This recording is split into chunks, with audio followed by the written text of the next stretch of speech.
Jones.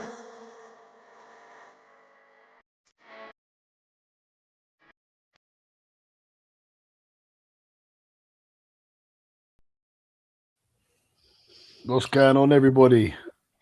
Monday night Cannon Gooners Therapy. We're here the Monday after the Sunday, Monday after the Carabao Cup final. Not what we was hoping for, people. I think pretty much everyone there predicted a win yesterday, but it's not what it turned out to be. And yeah, we're gonna get into it today. We've got an all-star panel on, obviously myself and Dan are here. Big up Jez in the house. Big up Rashid in the house. Debut on the channel. Jason's here, Ryan Kalako, and of course we've got Mark here as well. Should have a couple more guests coming on as well.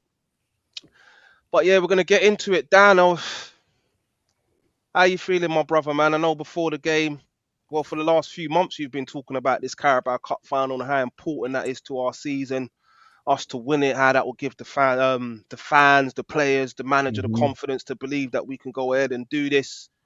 Um, Talk of a quadruple, obviously that's done now. What was your assessment, Dan, man? Yeah, look, Dan, you're right. Everything you've said is right, and I to stick by it.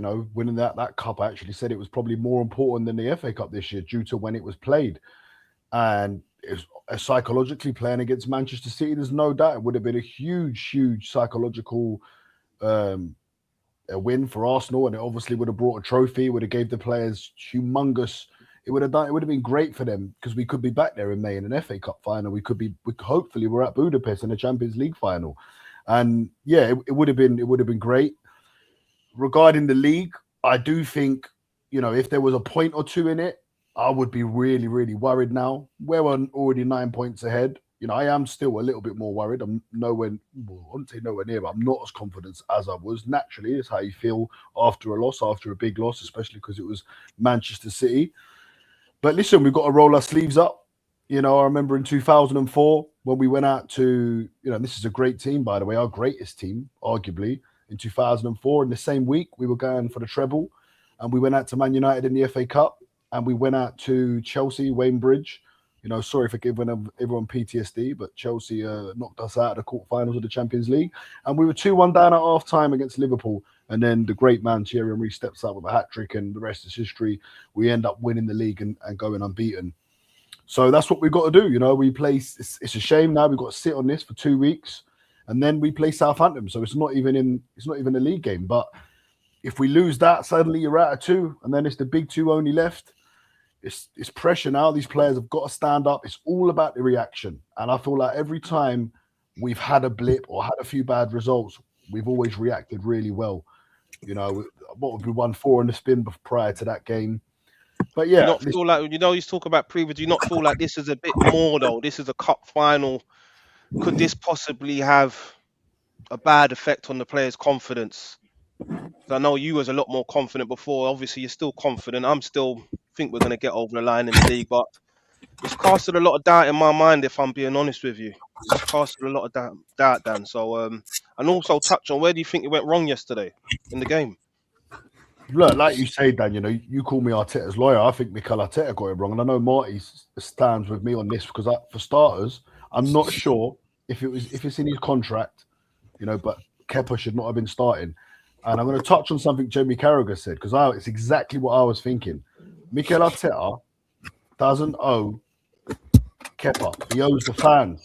All us fans that went out to that day out at Wembley, all of us fans that have been waiting for a trophy. We didn't get to see the last one. So he should have played the best goalkeeper. Manchester City, for one, they bought Trafford in. They bought him in as a number one. And then suddenly they said he's not good enough. So they've obviously made him promises. And also, Manchester City have won loads of trophies. So, they're not starving at it like us. We are starving. So for me, Mikel Arteta got that wrong. And obviously, I mean, that second half performance is quite possibly the worst performance I've seen under Arteta in a long, long time. Obviously, there was probably worse ones in the first few years, but in the last 2 or 3 years, I'd say that's probably one of our worst performances. It was tepid. I don't know. The first half, it wasn't as bad. You know, obviously Kai Havertz has that chance at the start. If he scores that, different game. You know, Max Bauman, I'm not sure why he doesn't come on. You know, he comes on in the game. I know he's a 16-year-old, but he comes on against Everton instead of Jesus. And look, maybe if it was only 1-0, he would have rang him on, and he didn't want to. You know, maybe he really didn't believe we were going to do anything, because that second goal really did kill the whole game. But yeah, man, we've got to roll our sleeves up. We've got to go again. We've got to stick by the team. We've got to stick by the manager. It'll still be a special season. We've got to go and win that Premier League. And listen, if FA Cup or Champions League, if we win them, great. But the main thing we need to do is go and win that Premier League.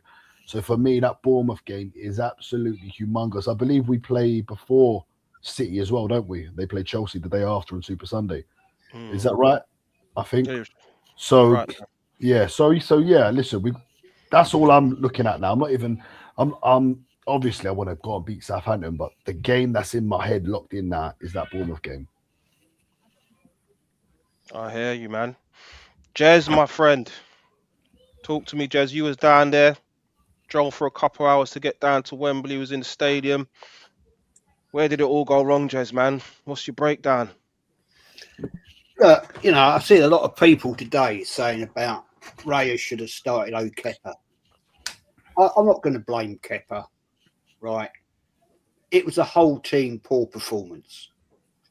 Every one of them players was crap. Probably the only decent one that did come on was Calafiori. He'd give it a go, right? Apart from that, I saw nothing. I saw no ambition. In actual fact, you know, I said last night on a stream that I did, that's the 16th cup final I've been to, and it's probably the worst ever in my life.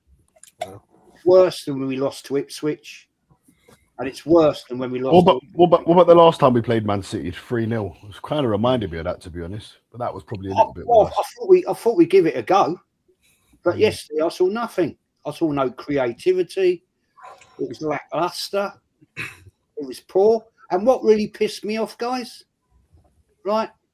I don't like this situation that we've got Martinelli coming on. He's having a joke on the touchline with a Man City fan, a player. Yeah. Savinho. I missed that. Savinho. And you're having a laugh with him. Right? What is this about now? You wouldn't have seen bloody Roy Keane and Patrick Vieira doing that. They'd have been slapping each other up. It's not good enough. The whole team setup was poor. And you know, when I was sat there, I was sat with some people. I've never met them before in my life, Arsenal fans, right? I was sat right behind the big screen, full throw back, yeah, in the Arsenal end, chatting to these people. And there was a couple behind me, right, man and wife, I guess they were, probably a bit older than me, and they were having a fucking meltdown. And I turned around, I thought, Christ, you're going to have a heart attack in a minute, mate. You know, and they were going mental. And I sat next to a fella next to me here, with it, I think it was dad and son, really nice guy, about my age, having a right good chat with him before the game, half time. And he was saying, he's been going to Arsenal about the same time as me. He said, this is crap. So I've been paying for my season ticket since about the same time as me, 76. And he said, this is shocking rubbish. And there's a young lad next to me here who's about 24, something like that. And he said, what is going wrong here? I'm not seeing anything coming from the team. We got schooled in that midfield by Churka and Rodri. Come back. The midfield was terrible, non-existent. Awful, right? And when you've got Churka doing fucking keep me up on the ball, he's taking the piss, man. Yeah. He's taking the funny piss. I was glad Ben White smashed him after that. Well, yeah, a bit late then, isn't it? Really? You know what I'm saying? He don't mind that reaction. He don't mind it. They're laughing even after that. You wanted it. Yeah. Didn't you see him smiling? You saw the video. Have you not seen it? Who? You was smiling after that tackle. Who was? Turkey. I believe that. I didn't see it, but I believe that. That's exactly what they wanted, man. We didn't turn up. One of the tackles, because he was toying with the whole defense midfield, like he was on smoke. I know there's there's a button on FIFA, isn't it? You could play on FIFA with the Yeah. whole kick. Yeah, that's what it felt like. You know, And do you know what? And also, I need to really address this. Like, everyone keeps saying the first half was all right. Maybe the first 20 minutes, definitely not the whole first half. I'm sick and tired of. I was arguing with Cecil about this because he kept saying first half to me last night. I was like, no, first 20 minutes. And even then, I think we're being generous because it's the same pattern. Yeah, we're approaching these games. We're starting off looking all right, not putting the ball in the net. Then it turns on us. Then we get caught. And now we've got away with it for a lot of this season, which, you know, the premise of saying not sustainable, which I have been saying and I've rinsed it, I'm not going to deny that. It still stands. It's the fact that, you know, this is still a very unlikely position. We have done well to manage to, you know, scrape these victories, but I'm sorry, this is a good example yesterday of it catching up, and it happened at a very crucial stage. We should not be losing that cup final to a Manchester City. If we lost it to a City side 2 years ago, I'd put my hands up a little bit, even though we were better as well attacking. But this City side that has Semenyo that we should be having in our squad because of our left wing problem, we've allowed them. You see, they've even had admission to get Guehi and Semenyo, even in their current state. We should be looking at ourselves. You know, fair enough. The window was good, but we should be ashamed of ourselves. We've not capitalized on possession as well when we have had it. We're too passive, and also Man City have managed to conquer low blocks over the years. I'm sorry. On that passiveness. Look, I got a little clip, man. This is what we were seeing yesterday. Hopefully, this comes up for you guys, man. This is what we were seeing yesterday, guys. Yeah, watch this clip. Yeah, back to the goalkeeper. Sideways again. You know, he's thinking it sideways again. Yeah, but they were onto us at this point, Dan. They put 4 players up there to press us, and then we'd have to go long to Gyökeres or Havertz, which is Gyökeres' touch. You already know, bro. He's wearing jeans and Timberlands. I like Gyökeres, don't get me wrong, but like when it comes to football, he's not that guy. Havertz couldn't do it as well. Let's be real. And the thing is that we all gassed Havertz when he came back. You remember when he came back from the injury, and I think he played like 2 forward passes, and we were all like, oh shit. Do you know what I'm saying? That's how much we don't see it. That's how much the bar is so low. We're looking at Madueke being better than Saka right now. I've asked so many people this question because I truly believe it. I asked a lot of people, like, listen, would you rather Madueke or Saka right now? Madueke. That's how much the bar is so low. We're talking about 16-year-old kid you could have brought in 55th minute, bro. As soon as the 60th minute, as soon as we conceded, you know, we ain't doing. We haven't been. So we started off the first 20 minutes, cool, whatever. We had 1 shot, you know what I'm saying, and we only broke that defense once, you know what I'm saying. But the rest were set pieces, you know, the usual business. Because we always play like this. This ain't news. It's not special. We've been playing like this. Bayer Leverkusen was the only good game in about 7 games. In the last 6-7 games, Bayer Leverkusen was only the only good game we played. 2-0, the 2-0. We've been playing like this. Do you know how they beat us? Pep Guardiola. I think we played well against Everton. Dan, No. the closing stages. Shots, man. We played well against Everton. We dominated the whole game, mate. Max Dowman did. Come on, man. And I like very well. That was a good game against Everton. No, we but controlled the whole game. We had that 25 shots. What are you looking about? So you think we played well against Everton? Yes, Dan. Come on, man. Why didn't he We bring did on play Max well Dowman? against Everton. Max Dowman was the difference in that game. Why didn't he bring him Doesn't on? matter though. He was still so he played well, didn't he? Okay, no, but that's what I'm trying to He say. played well. Yesterday, Gyökeres played well. he showed up the whole team against Mansfield and against Everton. You should have brought him on. I agree with you. You should have brought him. You can't say that we didn't play well against Everton because we did. I don't think we played 20 minutes well against Everton, just like we played 20 minutes well in this game. That's basically it. But what I'm trying to pinpoint is what happened in the second 45 minutes. All right, whatever. Let's believe that we had a good first half. What happened in the second half? Do you know what happened? They put 4 players up front. Who was that? That was Pep. That was Pep, bro. That's how he beat him. But Arteta was sticking to the same playground, the still game plan. The same game plan. It was going to be the same game plan for the 90 minutes, probably. I don't know. That will be the only program he has. One, plan A. Do you know what I'm saying? There's no plan B. There's no switching it up. Pep Guardiola switched it up in the second half. You know what? This whole thing where we playing a bit, because at first we kind of scared them at first. They weren't that well. The first 20 minutes we were winning the duels. We were more forward. And then Pep Guardiola. I said to you the first 20 minutes, I said this is over for Man City. Yeah. That's what I thought. I thought it was over. We all felt like it was over after Havertz missed that chance, and not over, but it was a moment where, like Dan said, he said that it would have changed the game. Facts. Yeah. But the problem is that we can't bank on one chance. We can't bank on a team that we spent so much money on to create us 1-2 chances, bro.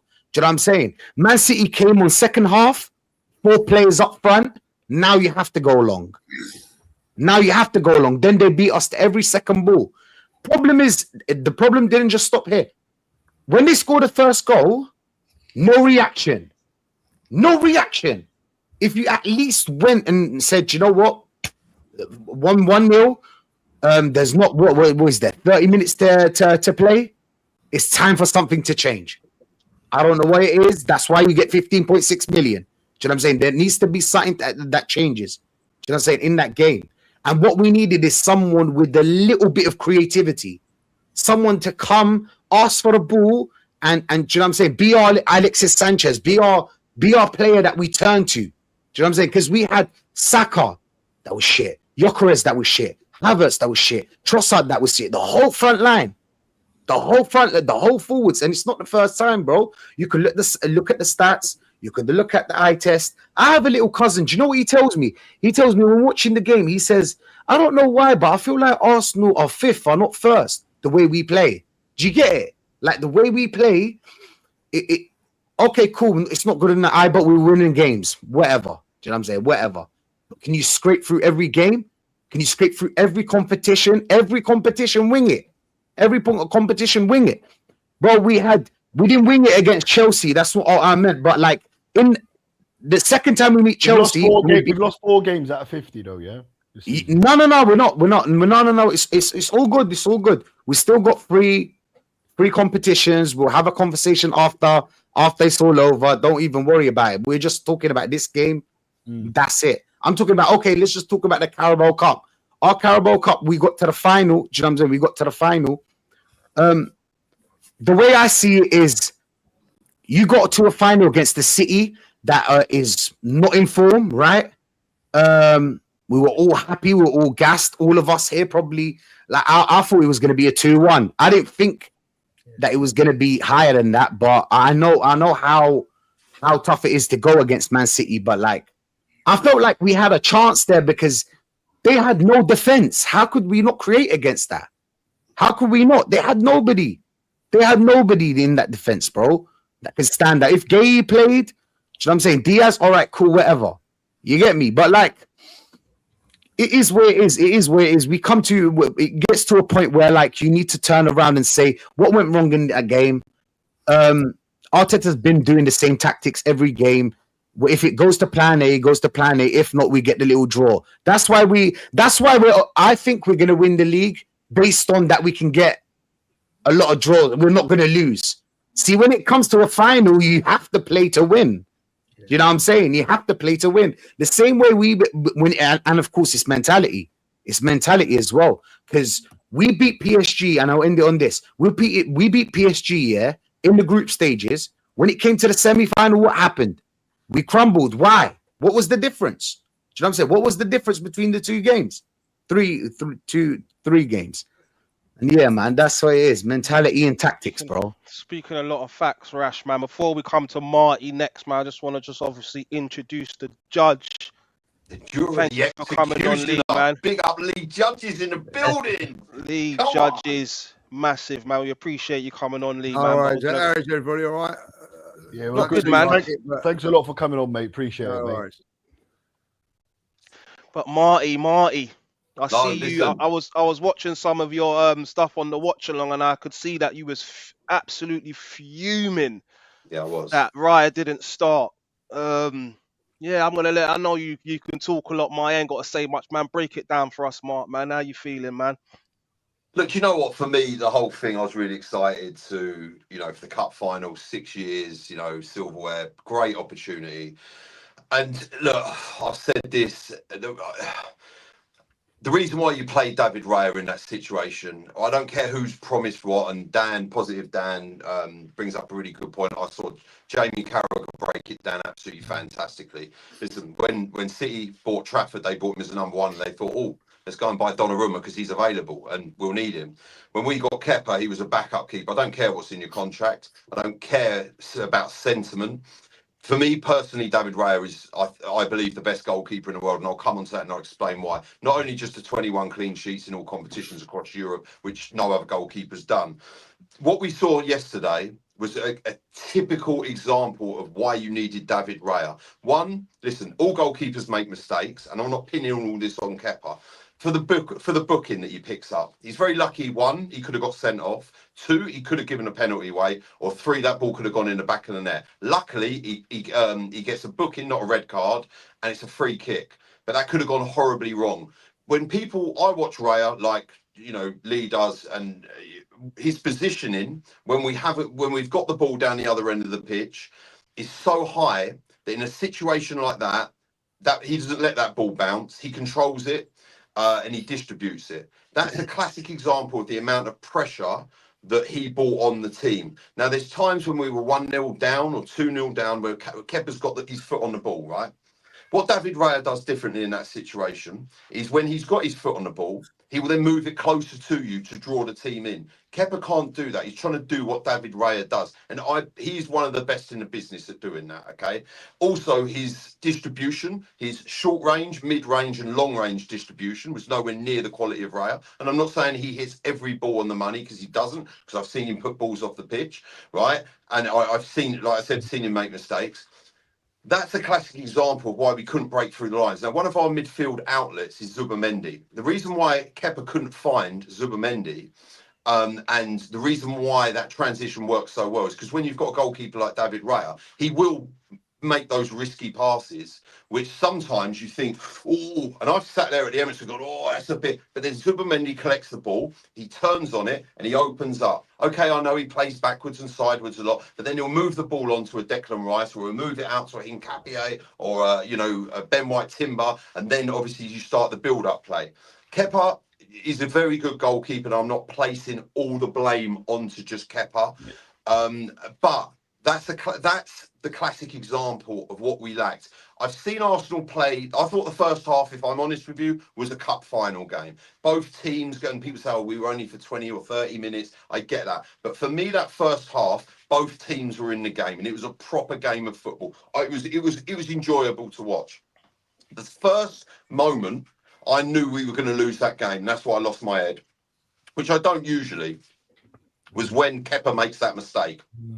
The ball is put in the back of the net, and I knew right there and then that game was done. Okay, and then even that Zubimendi, he's the wrong way round of Nico O'Reilly. He got that completely wrong on the second goal. Listen, for me, Kepa's footing isn't his body position where he is. He's too far over to the left-hand side. He just doesn't judge it and gauge it that well. If we'd have won a trophy last season, I get the play Kepa. But when you're talking about 6 years, and you've got a goalkeeper of that quality, that, like I said, the best in the world, sat on the bench, it's insane. Now, you could say that about Trafford, right? But they bought Trafford as a number one. And Trafford, in the first 7 minutes, makes an absolutely fantastic triple save. Now, listen, if Trafford, that ball, Havertz puts that in, we could be saying the same thing, or they would be saying the same thing about Trafford. Oh, why did you play? And then we go on to win the game. And I get that narrative. But I think sometimes the people don't underpin the importance of having such quality goalkeeper. Imagine in George Graham's, and I'll say this to Jez and Lee and any of you other guys that I don't know if you watch George Graham. I've seen this with George Graham. He got to cup finals like Manninger or Richard Wright. No, he put Seaman in goal. Seaman goes straight in goal, mate. Or imagine with the Jens Lehmanns, or if you. That's basic stuff for me, and that is why. And I said it all along. You know, I said it for ages with this question about the cup final: who starts in goal, right? And I said it in the semi-final. We needed to win this trophy. It was important. I wanted to win it. Last time I saw us win it was in '93, and it's not about sentiment. And if Kepa gets the ump and he's unprofessional about it, then he's not the right guy for Arsenal Football Club, because he had an opportunity. Not to cut you off, but like, do you think Pep Guardiola was trying to get into his head by I'll tell you what it is what Pep Guardiola works out very well. This is how Arsenal play. So Arsenal play out from the back. David Raya puts his foot on the ball, moves it around, like I said, right? But Kepa is not as good at doing that. It's like saying that let's say Solanke is a better striker than Haaland. There are things that Haaland can do that Solanke cannot do as a striker. That's just a random example. Kepa is a good goalkeeper, no doubt. At Bournemouth, he was good. I thought he was a great buy as a backup goalkeeper, no doubt. But in this game, it is absolutely criminal to not play David Raya. And I've seen us play out from the back in these situations, right? And break through lines and change it. We were pinned in. Man City were the better side, granted. And also, if we're going on this narrative of we're playing players that have played in League Cups, why are you bringing, this sort of, that's what you do because they played in the League Cup. So why are you bringing Madueke on instead of Dowman? Because if that's what we're doing, surely Dowman needs a game because he's played in League Cup games and he's a League Cup, or FA Cup player, as it were.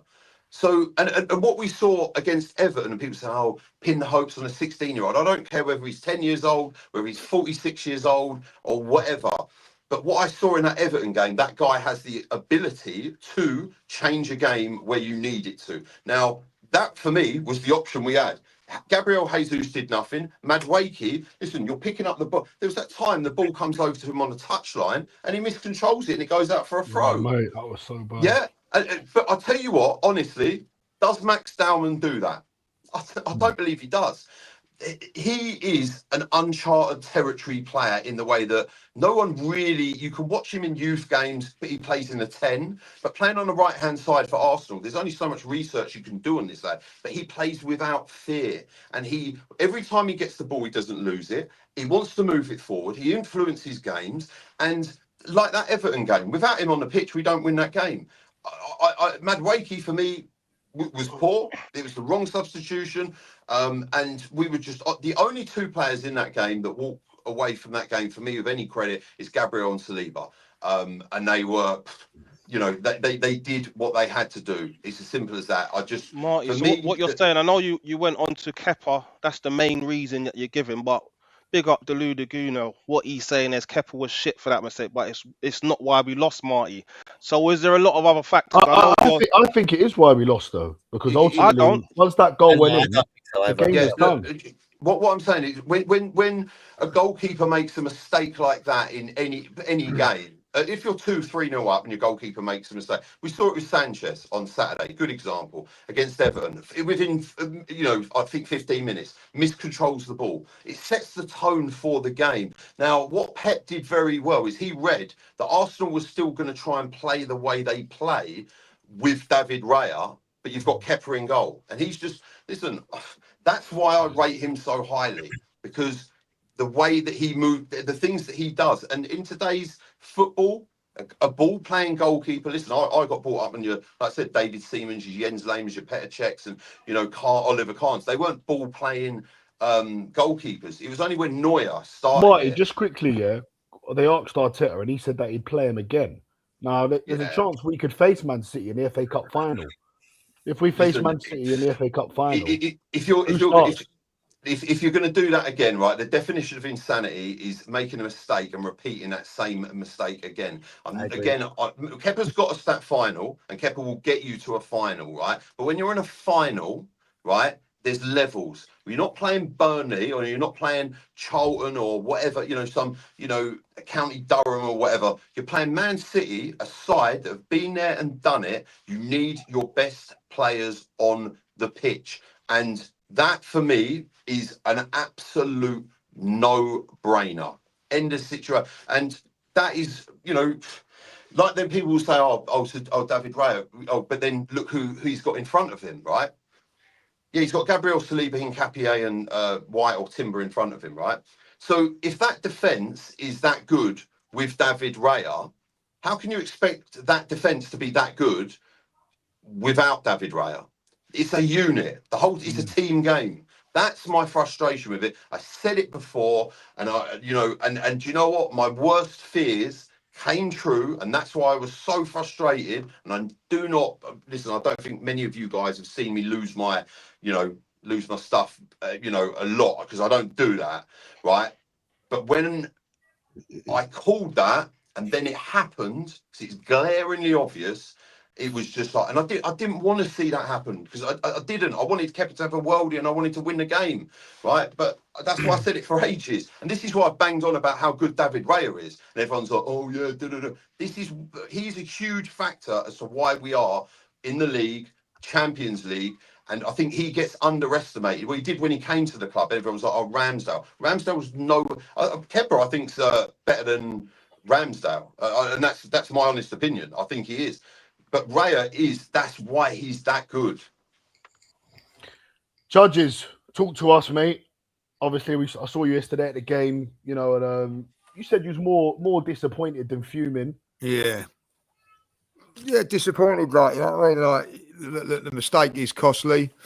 It's not defining, no, or it shouldn't be defining, should it? If you're a decent team, you go 1-0 down. That's it then, is it? Every time we go 1-0 down, that's the end of the game.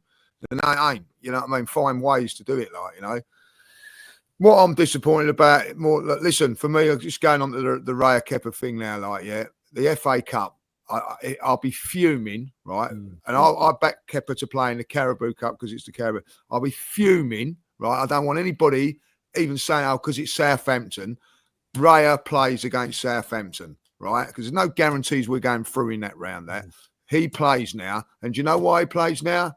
Because you had your chance and you blew it.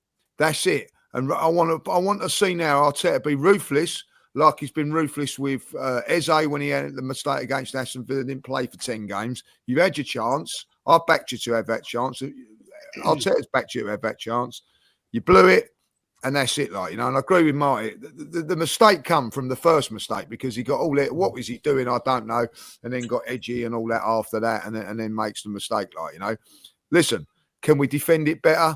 Maybe, you know what I mean, like Zubimendi could have. The second one, by the way, like, you know what I mean, that's down on Arteta again because you can talk as much as you like about Kepa being goal. I want someone to explain to me how comes Nketiah has stayed on that pitch after half time. He's incredible.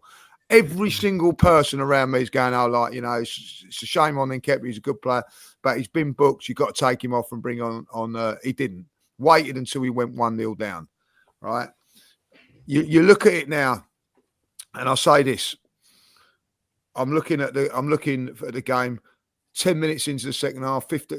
It's coming, boys. It's coming. If we does not change something here, it's coming.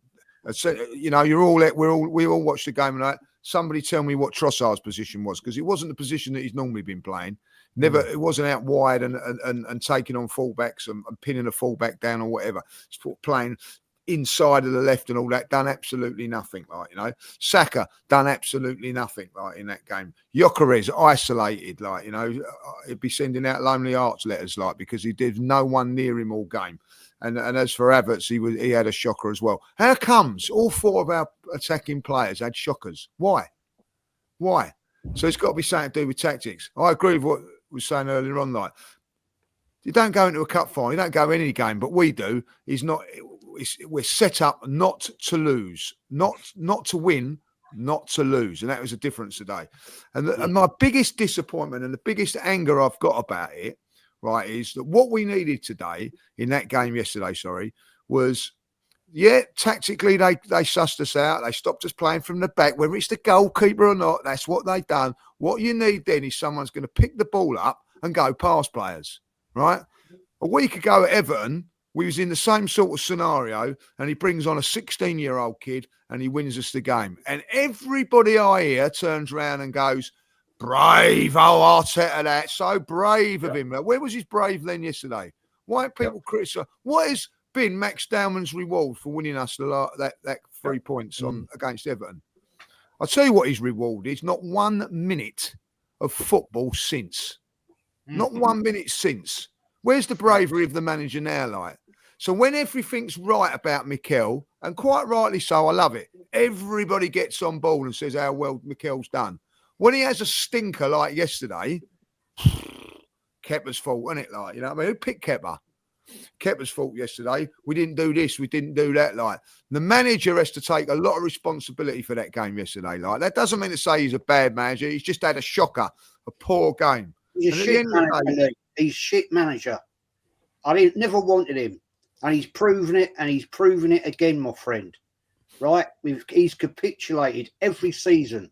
Well, listen, we don't know that to the end of the season. Like, at the moment, I can't argue that, like, because there was the opportunity to do it yesterday, and again, he didn't do it, Jez. They messed up. You know what I mean? At the end of the day, though, but we've all been at football. I hear people, we had 20 minutes of the first half, and they had 20. Yeah, they're a decent side. They're a good side. They're going to have moments in a game. You know what I mean? The first half, very, very even. You know what I mean? Like, they've got good players. They've got players. Let's get this right. They've got players with seasonal experience, right? That have played in multiple cup finals, right? And multiple this and that. While we've had to sell players to keep going and all that. Like, they've cheated and made sure that they've got players on the pitch every single time. Like, you know what I mean? We've had to sell players and all that, like, you know. Now in this era now, we're getting there. But like Mikel, like, as far as I'm concerned yesterday, it's all that is all on Mikel yesterday, like, you know what I mean? No one else. You know what I mean? Like, the tactics yesterday. How can you ask a question, like, you know what I mean? And look, I'm a big fan of Arteta because of what he's done and everything like that. He's get us, you know, where we are. How has Trossard, I'll ask the question, how has Trossard stayed on that pitch for 81 minutes? And Saka as well. How has Saka played on that pitch for because 90 Martinelli and Trossard are the same. It's the bar is so low. I said it before you came on. Saka and Madueke, same level. Both of them are same level. Let's be real here.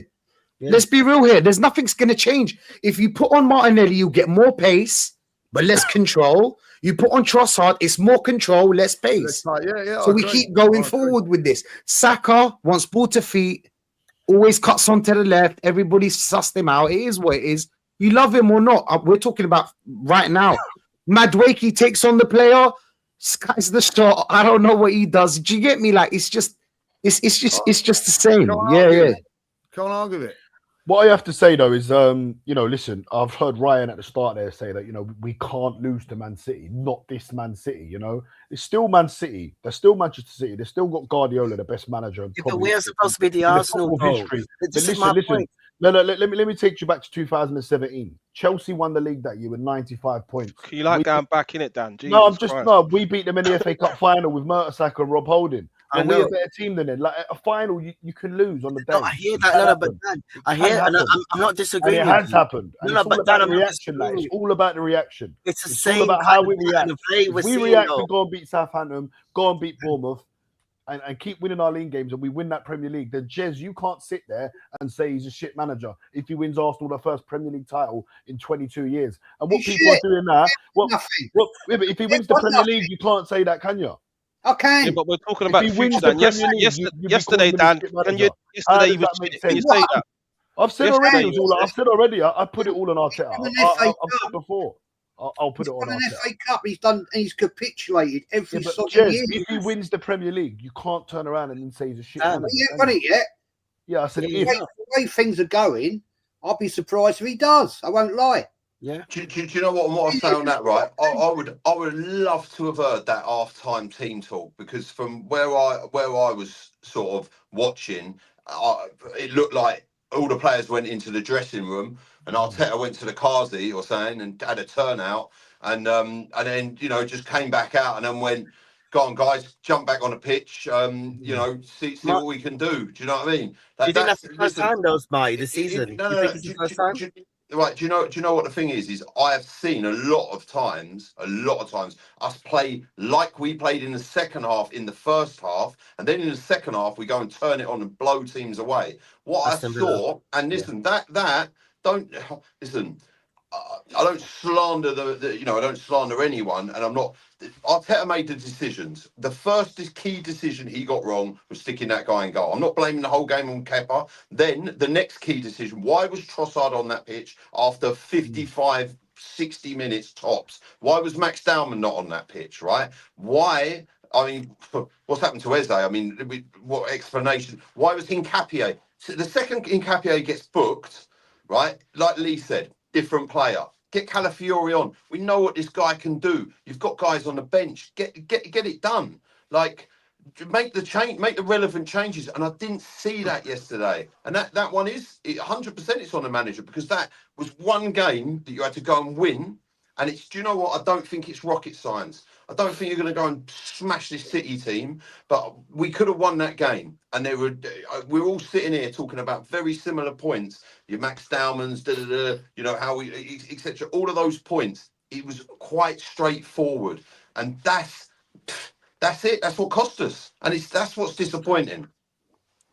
Marty, do you know why he didn't put on Calafiori? Because he was worried at first. Do you know what I'm saying? Calafiori can help you up front. He was worried that he's gonna leave those spaces open. That's the only really logical way to think about it, because it's going to be tough, especially on a yellow card. You've got Turkey from that side. You've got Semenyo from that side. A red card is bound to happen. So Hincapié is going to pull out a lot of tackles. Why leave it so late? Because what I've seen with Arteta at other times, he's changed. Last time we played we played City in the league, he made the subs at half time. He brings on Eze and Martinelli, changes the game. Was it the occasion that got too much for him, Mike? Was it the occasion? No, just quickly, Dan, guys, smash those likes, man. We got 40. I think 40 of you watching, only 20 likes. So come on, guys. 170 on Jez's as well. It's not for me. It ain't the occasion, because I'll tell you what. Because we've played Bayern Munich in the Champions League and absolutely ironed them out. So it's not the occasion, right? It's not the occasion. It's making decisions. Like I said this for ages, and everyone was like, "Oh no, so you've got to stick with Kepa." And I said it, and it's so obvious. And I'm not blaming it all on him. But you're in a cup final. You've got to win one game. I don't care about the guy's feelings. I care about my feelings, and I care about the supporters and Arsenal as a football club. Because you know what? Kepa ain't going to be here forever. But I will always support Arsenal. I will support Arsenal forever. And that's the point. Like, it's just obvious mistakes. The frustration I get, if it was like, oh, do you know what? The City were good. That City were good. But it was just we could have won that game. That's the point. That's what's. Do you know what the difference is? We didn't win the game, right? That's my point. Is this right? How much longer have we got to go through this? Right, a lot of us here have been supporting this club for a very, very, very long time. This year, I'll be 58 years of supporting this bloody football club, right? And I'm getting pretty pissed off of seeing this year in, year out with this manager, right? You do not go to a cup final to play for a draw. Does he not realise you have to go and win? This manager is not good enough. He's a coward. I agree. Fact for you here. We had 37% possession by 94 minutes of the whole game. How can you go to a cup final and have 37% possession? That has got to tell you something. This manager hasn't got a clue what he's doing. When he I'll tell you 17% of that was probably when Kepa had his foot on the ball. I'm not disagreeing with that point, but at the end of the day, the man's got no direction. He's sitting there stood there rather like this. He doesn't know what to do, and that's not the first time I've seen him do it at games. It's not good enough. And I do Jason, not we're going to come to Jason now. We ain't heard from Jason. understand. Same question, Jason. And do you think, because I've spoken to quite a lot of Arsenal fans, and now the narrative is, nah, the league's done. We're going to win the league. This won't be the start of a collapse, but it might be. We don't know. It could go either way right now. Do you think that this may be the start of a collapse and this has hurt the team mentally, the manager mentally? The nervousness is going to start creeping into the fan base now. How are you feeling, Jason, mate? No, I think there are a few things for me. I think that the international break has probably come at the right time.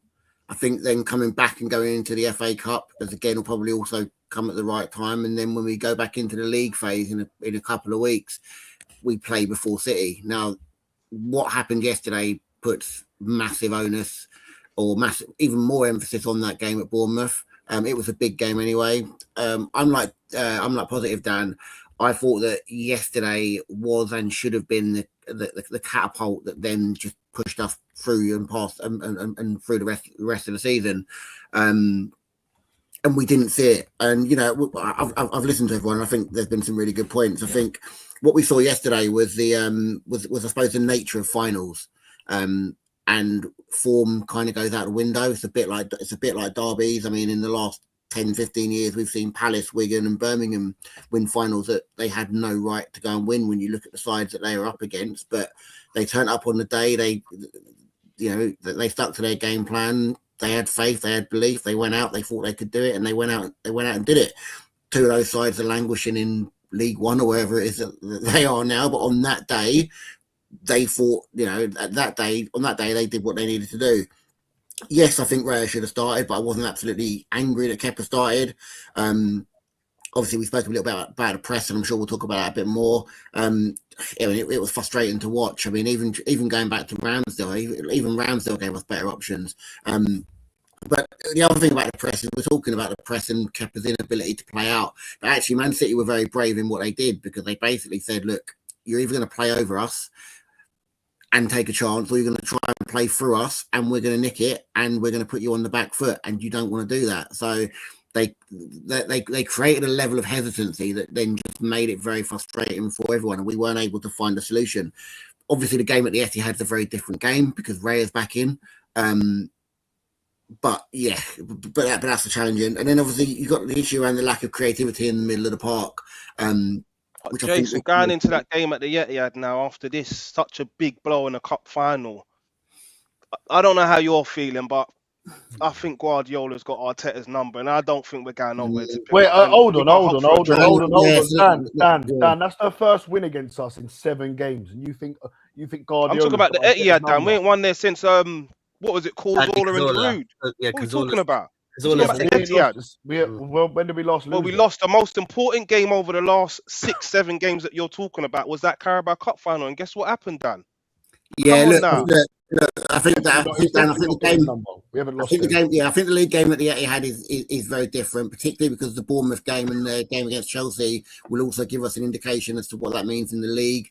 That will mean 6 games left, and you could go into a situation with 6 games left where the gap is something between 6 and 10 points. It could be anything, and that again changes the dynamic of the game. But I would argue that game at the Etihad, they absolutely have to win.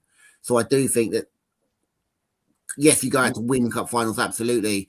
My biggest concern, I said this to my brother earlier, my biggest concern is that we go into that game and Arteta does again adopt an approach where he doesn't want to lose and just concede possession, a little bit like we did a couple of years ago when we took a lead and Trossard got himself sent off and we threw it away at the end.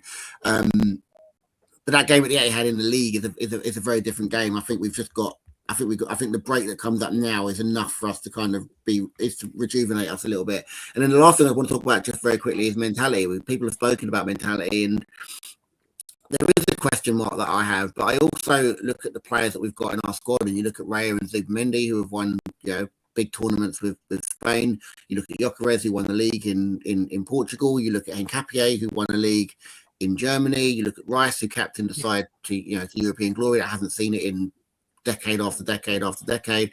And you've got winners.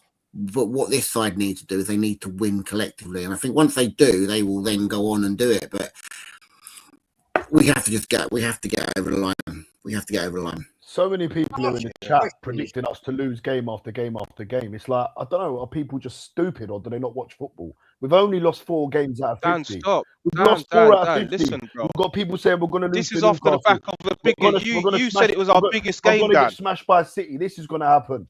You know what what I mean? Just stop watching. Different, Dan. Let's be fair, right? No, but everyone's thinking that we're just going to lose. Everyone, one loss, and everyone just thinks, oh, we're going to lose. So what, do you think we're just going to win then, Dan? I'm in the middle, but do you think we're just going to win, Dan? Is that what you believe now? I'm not saying we're going to win every game. I think we're going to win the Premier League. That's what I think. I think we're going to beat Bournemouth. I think we're going to beat Southampton. Let's break that down, shall we? Right? People are saying that all these games we're going to lose. We've only lost 3 games in the league. They think we're going to lose 4 out of our next 8. People are working it all out. No. People are worried they're going to lose. They're saying it in the chat. Everyone's in here, bro. Everyone's ready. Everyone's ready. Like hyenas, bro. Because we just had a loss. Think it's going to be any different at the Etihad? Because it's a totally different game. Yeah, it's a totally different game. It's same manager, different. Same It manager. doesn't matter. We've beaten Manchester City 5-1 before. That's not not the Etihad, but we drew there last year. What do you mean? Let's not do that. It's a fact that we beat them 5-1. Come back to planet Earth, right? Come back to planet Earth, right? I'm on planet Earth, mate. Universe. And planet Earth is Arsenal 9 points clear in the Premier League. Ask me a question. What do you think is going to be any different at the Etihad from what you saw yesterday? David Raya. David Raya is one of them. Hopefully, Eze's back. Do you honestly think it's going to be a saving grace? Yes, 100%. Yes, I think we'll be a much better team with Eze and David Raya in the team, 100%. Eze might not be there, mate. He might not be. He might not be. It's a Premier By the way, Raya makes a lot of mistakes. The only difference is that they don't end up being a goal. That's all it is. You're a bit too harsh on Kepa. That's not fair. Do you know what? You make a really good point in there. this. The big difference in the game, right? The big difference in the Etihad game to this game yesterday is there's points. It's points. We've got more points than them. It's not an even game. So there is differences. I don't know if it's going to make a difference, but there is differences, right? You know what I mean? They have to win. We don't. Yesterday was a game where I agree with what Jed is saying. We set up not to lose the game. So instead of going in to win it, Arteta has to set up not to lose that game. I know we want to win the game, but like the worst scenario for us is that we come out with that with a draw. Yeah, Lee, you're saying that, but we've seen this time and time again. How many times have we got away with it setting up like this? We've scraped results. Ryan, I totally agree with you. We're on the same page on that. Like he's got to. I said that today. He has got to change this attitude. You've got attacking players. Can use them. The whole season he hasn't. Let's be honest with ourselves. Yeah, because I think like there is because of what's happening. It's about getting over the line, like you know what I mean. Yeah, but from the first game, Lee, we're talking about Manchester United at Old Trafford. We started seeing this at Anfield. They didn't even have a right back. They put Szoboszlai there because of Conor Bradley injured and Jeremy Frimpong, and we still saw that passive football. In fairness, look, the not sustainable thing did start like that. We say, look, you can't play a whole season like that. We managed to, we've managed to scam our way here, but this is not going to go on forever. We can't scam you away. Come on, you're not scammed away. Put a little bit of respect where you have. That's the most stupid statement ever. There's been some good things. You can't say they're scammed it. No, we have Wolves at home and Wolves away. We were 2-0 up, Wolves away for the first time we scored our own. Did we scam Villa at home then? Yeah, in the second half. Yeah. The first half was horrific. You know what I mean? Like, I'm not having that. Right, that just give your head a wobble. They miss sitters. They miss sitters. Exactly. They miss sitters. Watkins. So no, but like, when I see sitters, I mean, like, you can't be top of the Premier League by 9 points and you've scammed your way there. That's the most stupid, deluded statement ever. But we defend the whole game. How are they creating chances? What game do we defend the whole game? Where is this narrative coming from? We scored the most goals in the Premier League, yet we defend for the whole game. I've got something to say on that. If you look at this team in the 25-26 season compared to the 2003-2004 season, I brought this up on Invincibles with you, Lee. And before this game yesterday, okay, so I think it was 49 at this current point right here, right now, or that season they played 49 games compared to our 49 games. They had won, they'd drawn, I think, 16 games. They'd lost 9 games and their win percentage was 63% versus our winning 35 games, lost 3 games and drawn 6.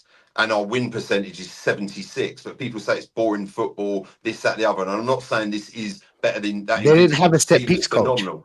That's what it is, Marty. I think So one more win, right now, that'll be the most wins in the club's history. Yeah, listen, Yeah, our win percentage is better than that team, and that is a legendary team. We need to get it over the line. I completely, I'm not saying because we've got those stats, it's all done. I'm not saying that, right, at all, because that's just absolutely it. But I think people are digging out this team, right? That's our 4th game we've lost all season, and we are top of the league still, 9 points clear. Champions League, we're in that, right? You wouldn't think it, though, would FA you? You Cup. think we're out of everything. Honestly. It's not, for me yesterday, it was the manner in which we won the game through the decision making. Lost the game. That's it. Simple as Oh, that. he lost the game. Yeah, lost the game, Marty. Huh? You said way won we the won game. the game. Sorry.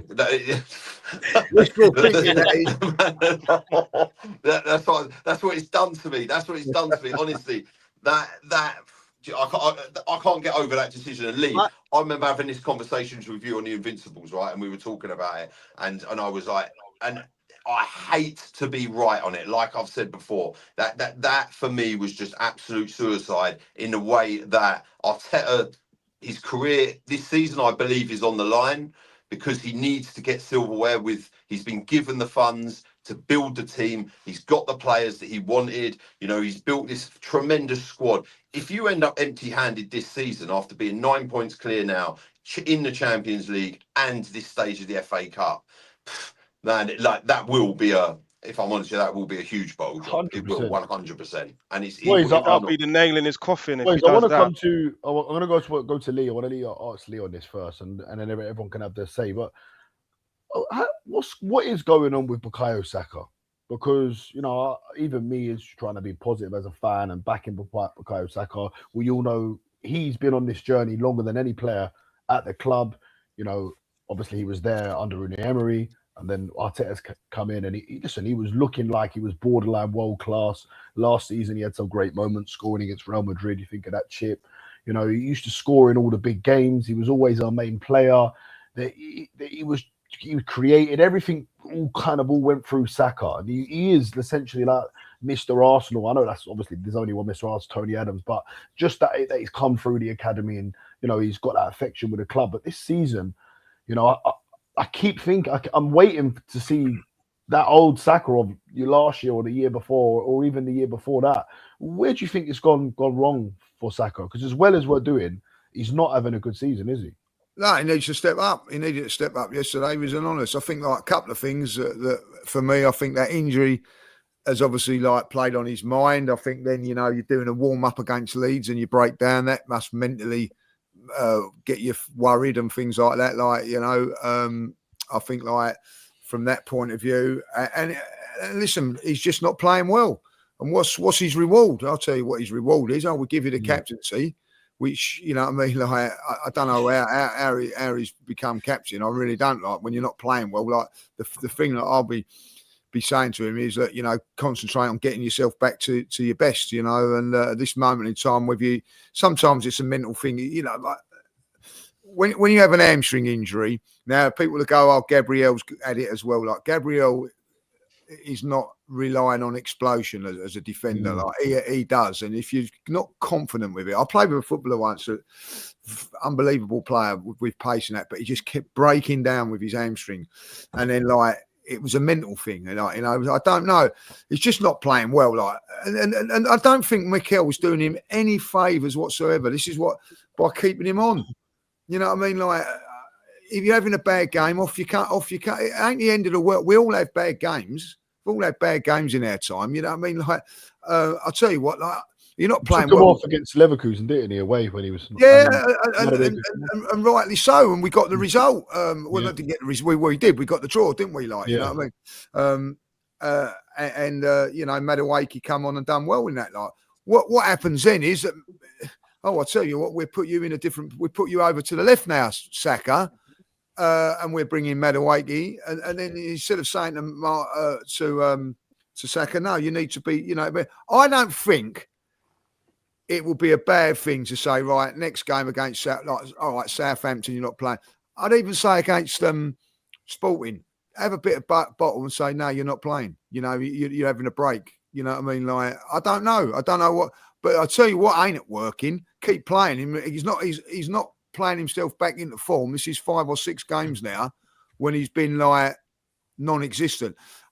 You have to say against was it in the last round back, but I believe that's probably the worst game I've ever seen him play. I've got to say that. But yesterday weren't far off it at all. So like, how long are we talking? 3 week, 2 week span? Nothing's improved. So it is a massive, massive worry now, like, and I'm sorry, like, I mean, you can't have your captain. We're producing performances like that. We've had enough of them from Odegaard at times, like, I will take the captaincy away from him, but ridiculous giving it to him in the first place. Because if anybody tells me that Saka is the best player, I'll argue that Saka's our best player. But to say he wouldn't even be in my 5th choice as captain in that team. Yeah. I agree with that. Agree with that. Agree. Shouldn't be. But do you know what it is with Saka? Yeah, it's I used to think it was the system, but it's not. Every time Max Dowman plays, balls out. Every time Madueke plays, I'm not going to say balls out, but plays better than Saka. So I don't think really it's a system. I feel like the injuries lost him at a yard of pace. Yeah, and he's been found out. He used to use that little bit of explosivity and guarding the ball. Used to find a little bit of space to run into. Now he can't because we have so many players committed to defending, him included. And by the time we carry the ball up front, there's not a lot of options. Do you know what I'm saying? There's not a lot of options. And Saka hasn't been playing well for what, 2 seasons now? I don't feel like it's the last 5 games. He hasn't played. So he started off well, obviously, with the 15. Let's say the 15 goals. I don't feel like it was borderline world class, but he was very good. But then he started, do you know what I'm saying? He started to drop and he started to drop off. And we kept on believing in him, giving him more games. Do you know what I'm saying? Giving him more games. And then we can't see any improvement. So us even giving him the free, I know why they gave him the 300K. He's the face of the club. Everybody loves him. You know what I'm saying? He's a marketing scheme. Do you know what I'm saying? He's a market. That's what he is. So, but what I don't understand is that why did you need to give him 300K and probably a contract where it says he has to play 80 or 90% of the games? Do you know what I'm saying? Because if it's not the contract, it can't be for tactical reasons. You can't sell it to me that we're playing Saka for tactical reasons. We're playing Saka to bring this to our most game. of the fan base, when you go into a pre-match, they all pick Saka, bro. They're all still holding on. They're not looking at what they're seeing in their face. They're hoping that they just love a story. He's from the ends and shit. That's what it is. They just love a story. Do you get me? Like they love a story. I understand why there's so much love for the kid because he's one of ours. Obviously, I wanted him to make it. Do you know what I'm saying? I wanted him to make it as well as I'm sure everybody here wanted him to. I'm sure everybody in the comments wanted him to. Even the ones that are cussing him right now. They wanted him to make it at one point. Do you know what I'm saying? He was our star boy. I remember people were saying no to Mbappe plus money. They were saying no. Do you get what I'm trying to say? That's how much people believed in him. Do you get me? So I don't think it's for tactical reasons. For what tactical reason is Saka playing apart from defending, which is one of our biggest problems now in what's affecting our creativity. How many players we commit to defending? We only got even Gyökeres is committed to defending. Do you know what I'm saying? It's all good and well, but we need to find a way. Do you know what I'm saying? Where we can use this player that was once there, bro. Hopefully he comes back. I don't know, man. Me personally, I think he's gone. I think he needs to change. You know, Rafinha, yeah? Rafinha was right wing for Barcelona. And then when Lamine Yamal started balling out, you know, Hansi Flick was looking probably and he was like, listen, you got to find somewhere else. But they did find a place for him. They put him on the left and then he became their GA man. you know what I'm saying? Even though Rafinha is a baller, don't get me wrong, but like he became that guy. He became the left winger. Maybe Saka will be better on the left wing. Maybe Saka will be better, I don't know, as a left back in the midfield somewhere else apart from that right wing, bro. He's been found out too much. Jez, I want to come to you, Jez, because you know, in recent shows you've been on. Listen, you just lost the final. We're all pissed off. I get it, but in recent shows you have been a little bit more positive. You've backed us to go and win the Premier League. You've gone as far to say if we win a Premier League and a Champions League, Arteta gets a statue. You'll hold your hands up. You say you've got it wrong. There's 7 games to go in the Premier League now with 9 points clear. However, Man City do have a game in hand, and we have to go to the Etihad. By the sounds of it, you're expecting us to lose that game. How do you see these next 7 games going in the Premier League, and do you think we will still win the Premier League? Well, the point I was trying to make earlier, we've got a massive game, massive task at going to the Etihad, right? My big worry is I don't think there'll be any tactical change from Arteta. He reverts to type. I'm not blaming yesterday on the keeper. I'm not saying Kepa's the greatest keeper in the world, right? But it's not all down to him. It was a shit show. It was an awful performance at a cup final. Now, my question is that I'm asking myself, will Arteta have a brainwave and come up with something different? Because we need to go to the Man City, right, at the Etihad and beat them. And we haven't beat them there for fucking 8 years. So that's a big question. They've got that game in hand, right? We got some games that we could slip up on. They could be banana skins. We've seen it. We've been there and done it. Yeah, I mean, look, I'll give you a case in point, right? 1989, we were 10 points clear, right? Yeah. And all of a sudden, we come to the same points. We had to go to Anfield. We hadn't won 14 bloody years, right? And win by 2 clear goals. Yeah, we did it. But a totally different manager with a totally different clear tactic and a team of players that had ambition. My problem is with this team. Have they got the ambition? That's my worry. Have they got the mental ability to do it? Because that yesterday was probably a big kick in the nuts to them. Right? Yes, they're going on international duty now and probably try and get it out of their heads. But what I don't like seeing, guys, right, when Martinelli's coming on, he's having a little jiggle with a Man City player coming on. Yeah. It's a fucking cup final, man. What are you having a laugh and a joke about? Right? That's bad. It's pathetic. That is not what I expect from an Arsenal footballer. Yeah, that says to me, you don't give a fuck. Yeah, and Martinelli, let's be honest, he ain't been great this year. Right? Saka has been awful, and I'm not blaming him. I'm blaming the manager for that. The manager caused that hamstring injury, right? And he's never been the same player since he's come back, right? And I wonder whether he will ever be that same player. We saw it with Michael Owen, what happened to him, right? And I'm concerned for him as a fan of the player. I think Saka was a great player. Right now, I think he's dog shit. He needs a rest. He needs to be taken out of the game. Yeah. Lee said it, right? Why reward him with the captaincy? He doesn't deserve it. I would have rather seen Gabriel have it permanently or Declan Rice. Declan Rice plays with his heart. And we need a player now that can step up to the plate. Because that's my worry, Dan. That's my worry.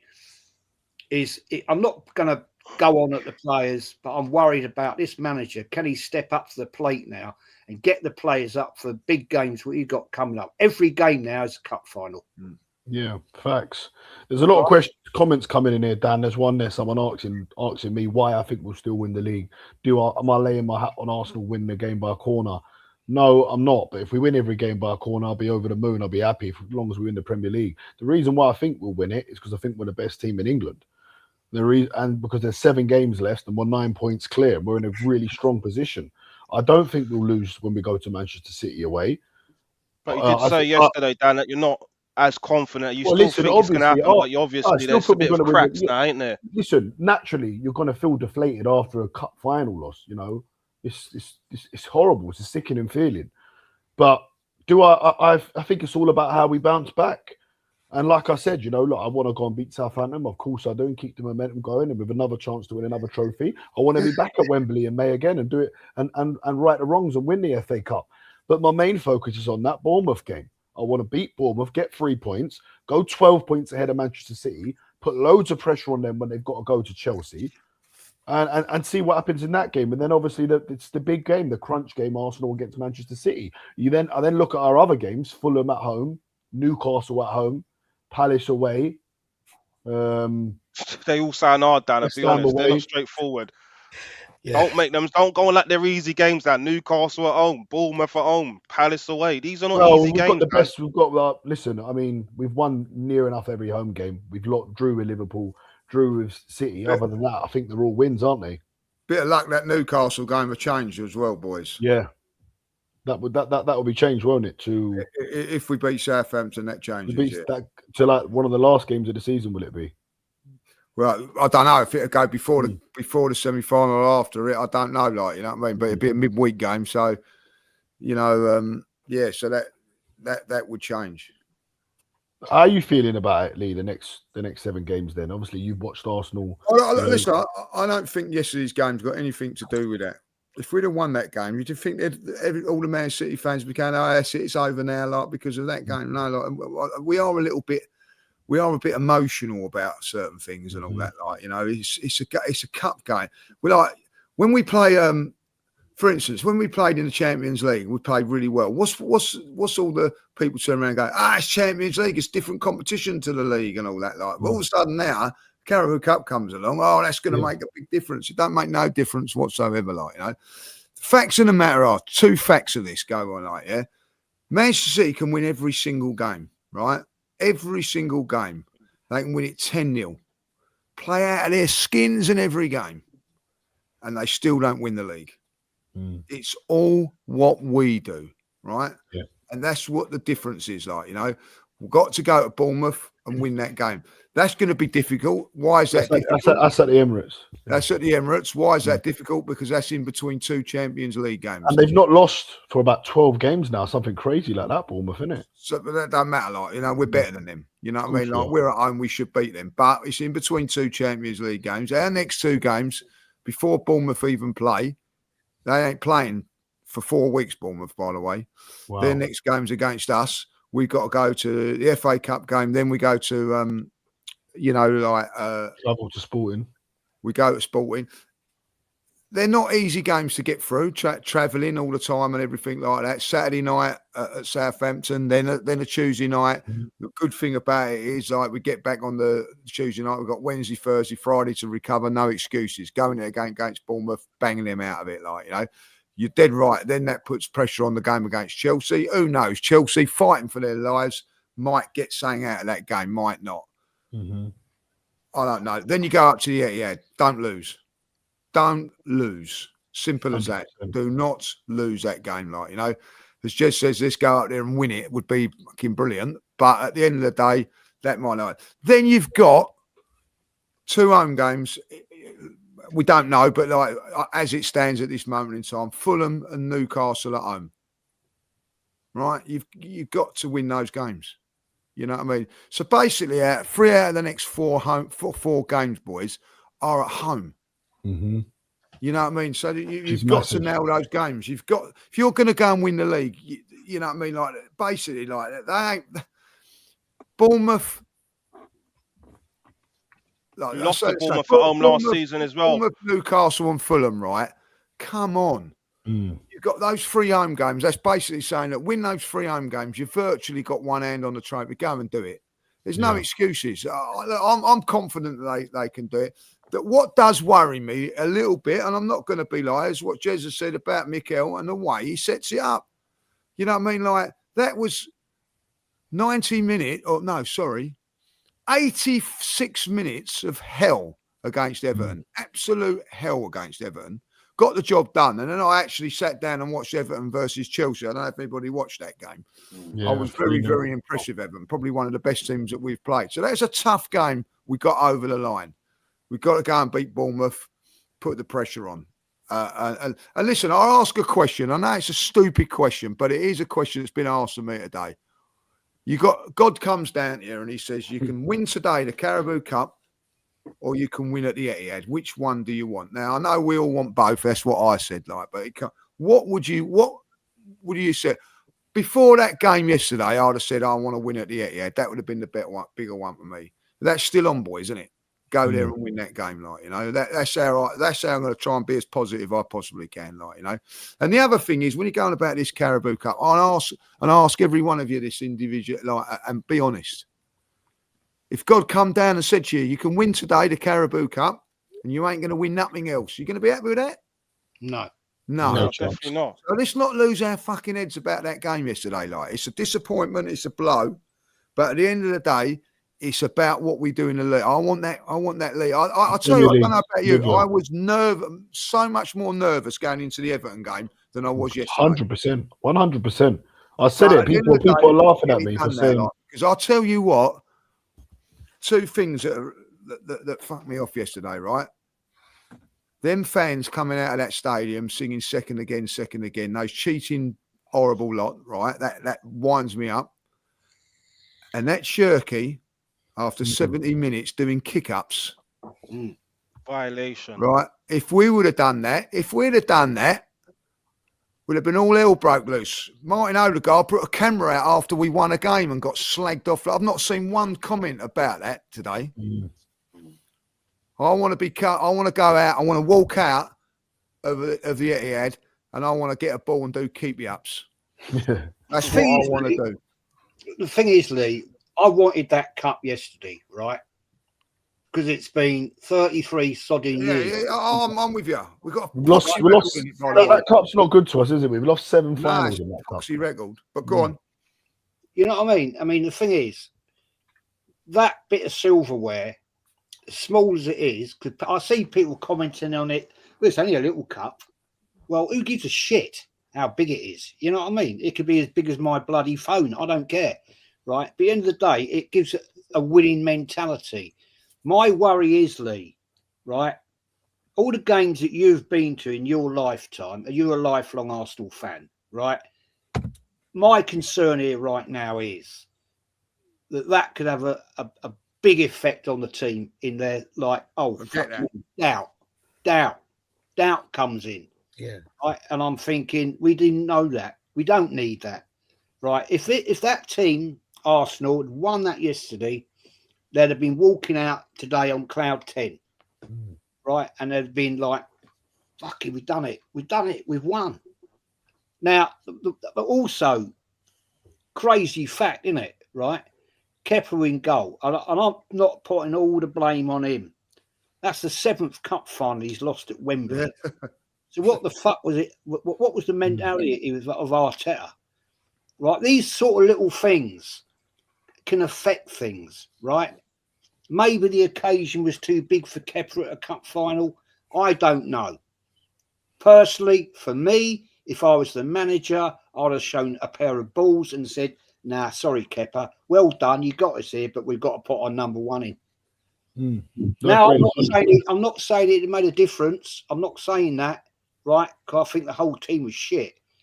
But it could have made a little bit of difference. But the thing is, Lee, before I shut up, right, is these sort of things worry me. All the years we've watched Arsenal, right, and that's a lot of years between us all of us collectively. These things can make a difference. We've seen it over the years where you just can't, in Europe, let's take Europe as a case in point of Arsenal, right? We're shit in Europe, right? Yeah. Not good, is it? 2 European trophies. Not good. And yet, here we are, looking good in the Champions League. We can't bloody deny it. It's looking brilliant. Yeah, and I'm desperate to win the Champions League. Never seen it. Been close in 2006, and that was the end of it. But right now, I'm thinking, with this manager, can he do it? I'm worried about it, man. seriously. It could still be our greatest season ever. You know, if we were to win a Premier League and Champions League. I'm not denying it, Dan. I'm not denying it. I want it. You're right. And if he was to do that, I said to you, and quote me, right? I did say to you, right, on your show, right here, right now, right? If he was to win a Premier League, yeah, and a Champions League this season, give the man a statue. Let's hope he does it. I'll be honest, man. I'll be honest, because I don't like we all. That's the great thing, Jez, isn't it? Like, you know what I mean? There's people that want don't like Arteta and whatever, but ultimately we want to be proven wrong, or right, or whatever way we want Arsenal to win. You know what I mean? Like, at the end of the day, you know ultimately that's all we want.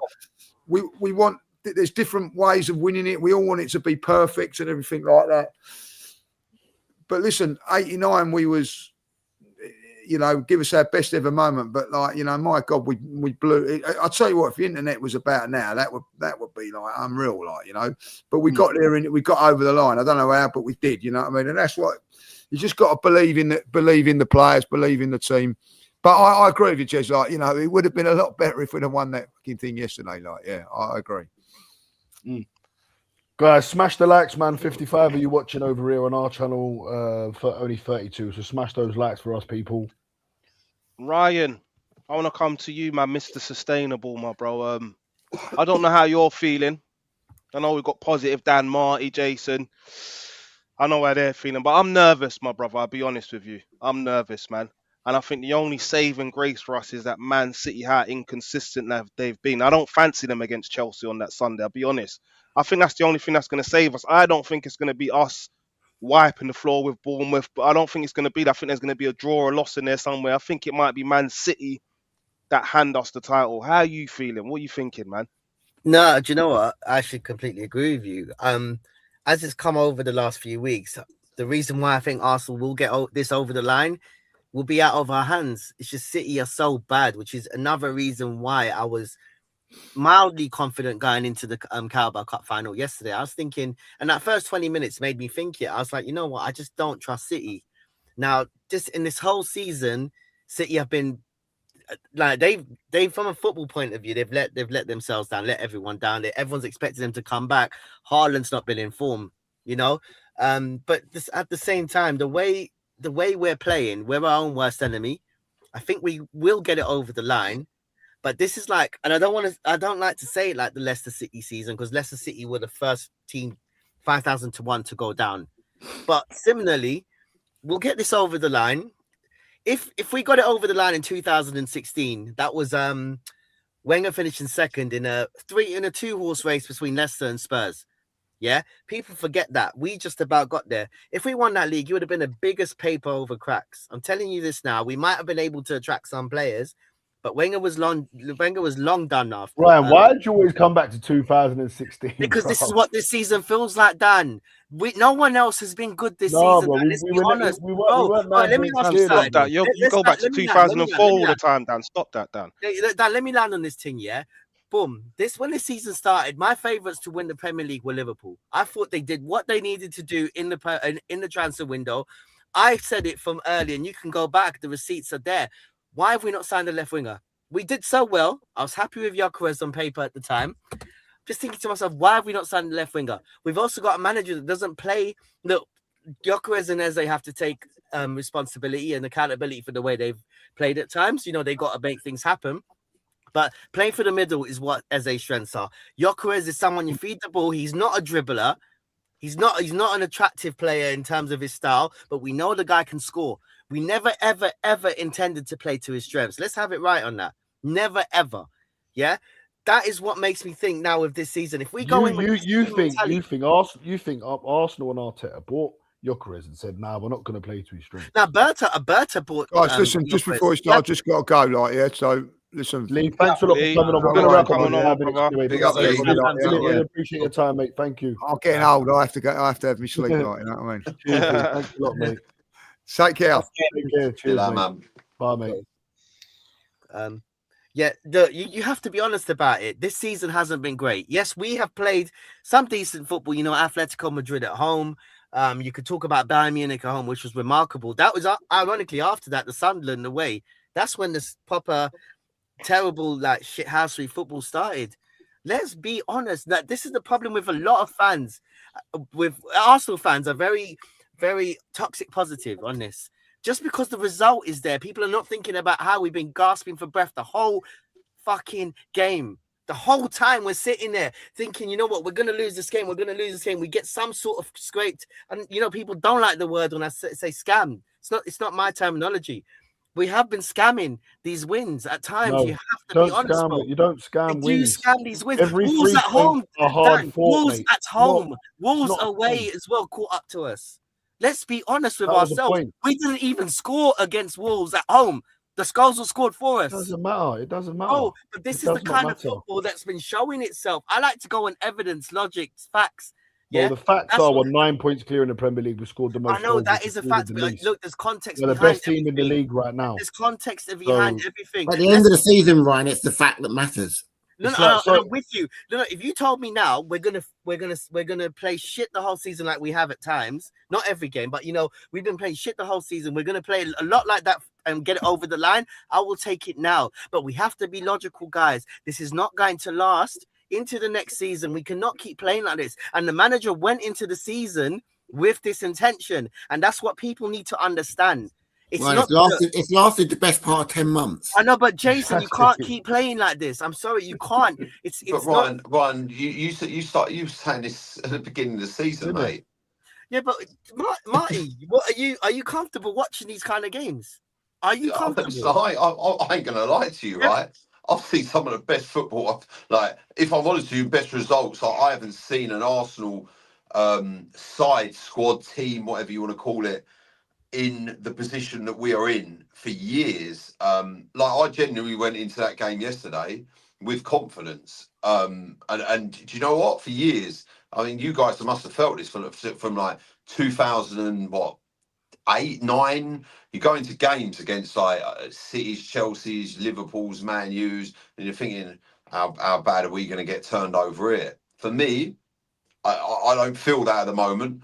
I've watched some. I mean, listen, you think the football's bad now? Jez will, go back to like some of the 90s football, 80s. That was. And when we won things, you don't always win games by smoking teams left, right, and centre. Like we did that a few seasons ago. Like and then we get exposed, we get caught. You know, we've lost 4 games all season. We find ways to win games. Yesterday we didn't. I thought that, like I said, pretty basic. We lost 4 games all season in all competitions. That is that stat is no good without getting it over the line. I get that 100%, but we play in a variety of different ways. Yesterday it didn't work, clearly, right? But what's the variety that we play, Mike? We said variety of different ways. What are you talking about? In it, there's only one style of football with Arteta. The guy barely, until this season, and even yesterday, he doesn't make subs. The guy does not change things, doesn't change his style. We spoke earlier and we spoke about the Leverkusen game when Saka wasn't performing and Madueke came on, massive sub. The right sub. We spoke about the Villa game whilst we lost it. The sub where he brought Trossard on, even though he knew he wasn't fully there. For us, got us back in the game. He's absolutely this season improved his ability to make subs in the right moments. The sub that he made with Max Dowman, exactly the right sub that he needed to make. Why did he bring him on yesterday then? Yeah, this is what I'm saying. Why did he do it yesterday, Jason? Yeah, why didn't he? Why did he bring Madueke on? Why did he not start with Raya? Why did he not take Hincapié off after he got booked? Listen, I get that and I hear that and I agree with that. Repetitive mistakes, Marty. That's my problem. The guy has been stubborn with his football for a very long time. He's got an arrogance about him. He's the reason why it's our fan base as well. But this manager is the reason a lot of clubs don't like us. I've heard proper scousers from Evertonians telling me stuff like that. Oh, we'd rather Liverpool won the league than Arsenal. How dare them? That's how bad it is with this man. This man, he's a legend of Everton. He's not a legend of Arsenal, by the way. They don't watch our football. Yes, they do. People are watching us.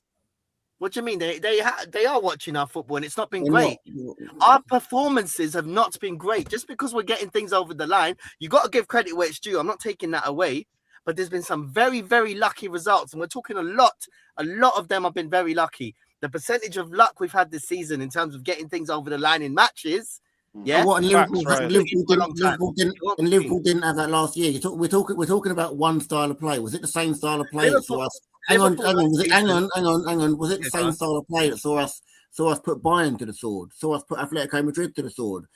Some of the best sides in Europe, sides that have gone on and been competitive in Europe for long periods of time. We performed against Bayern. We did. We went out and played. We've not played. We've not gone out and played against. You're saying there's one style of football. Surely that's the same style of football that we're then seeing. How often do we see that, Jason? I'm not expecting us to thump teams 4-5-0 every week. I'm not. I don't expect that. I expect better performances when we're seeing that we're just about getting things over the line. We're scraping goals. There's a lot of elements of luck in this. Yeah, but Ryan, did City bottle it against Forest a couple of weeks ago? Yeah, they did. They bottled it against West Ham. So they bottled it.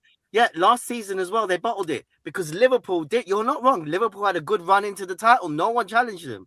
We were second. That second again was a complete catfish. It's a complete. Did Liverpool blowing teams away all season?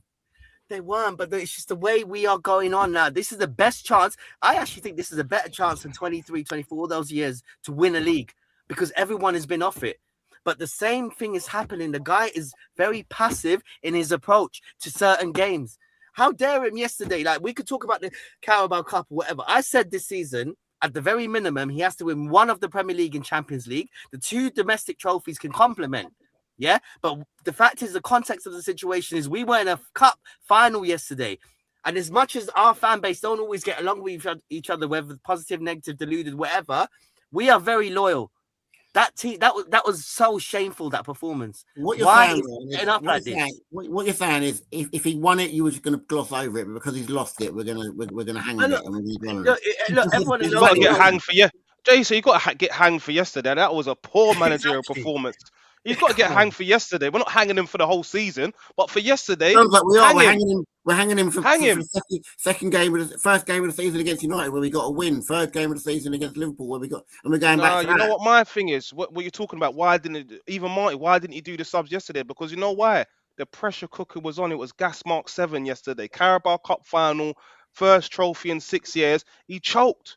And this is why I'm concerned about the next 7 games. So these are 7 cup finals coming up as well. He's going to be living in his head, overthinking it. That's what he's going to be doing. Let the players play. That's what he needs to do. Stop being negative, cautious. This is the problem. Look, no one wants to shoot, Jason. Why? Why does no one want to shoot? I get it. Look, City had two shots on target yesterday. The first one ended up in the back of our net because of a massive howler from the goalkeeper. For me, in that 15-20 minute period after the second half, at the start of the second half, they were absolutely on top. But what they weren't doing was peppering our goal. Yes, they dominated the game. Yes, we couldn't get out. Yes, we couldn't string 2 passes together. But what they weren't doing, what we were doing, is we were tight and compact. The absolute howler from the goalkeeper was the first shot on target.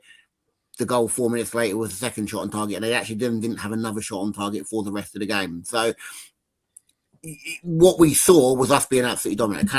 Cannot deny that. What we saw was a gutless performance in a long period of time. What we saw was us not putting a performance that was worthy of a final.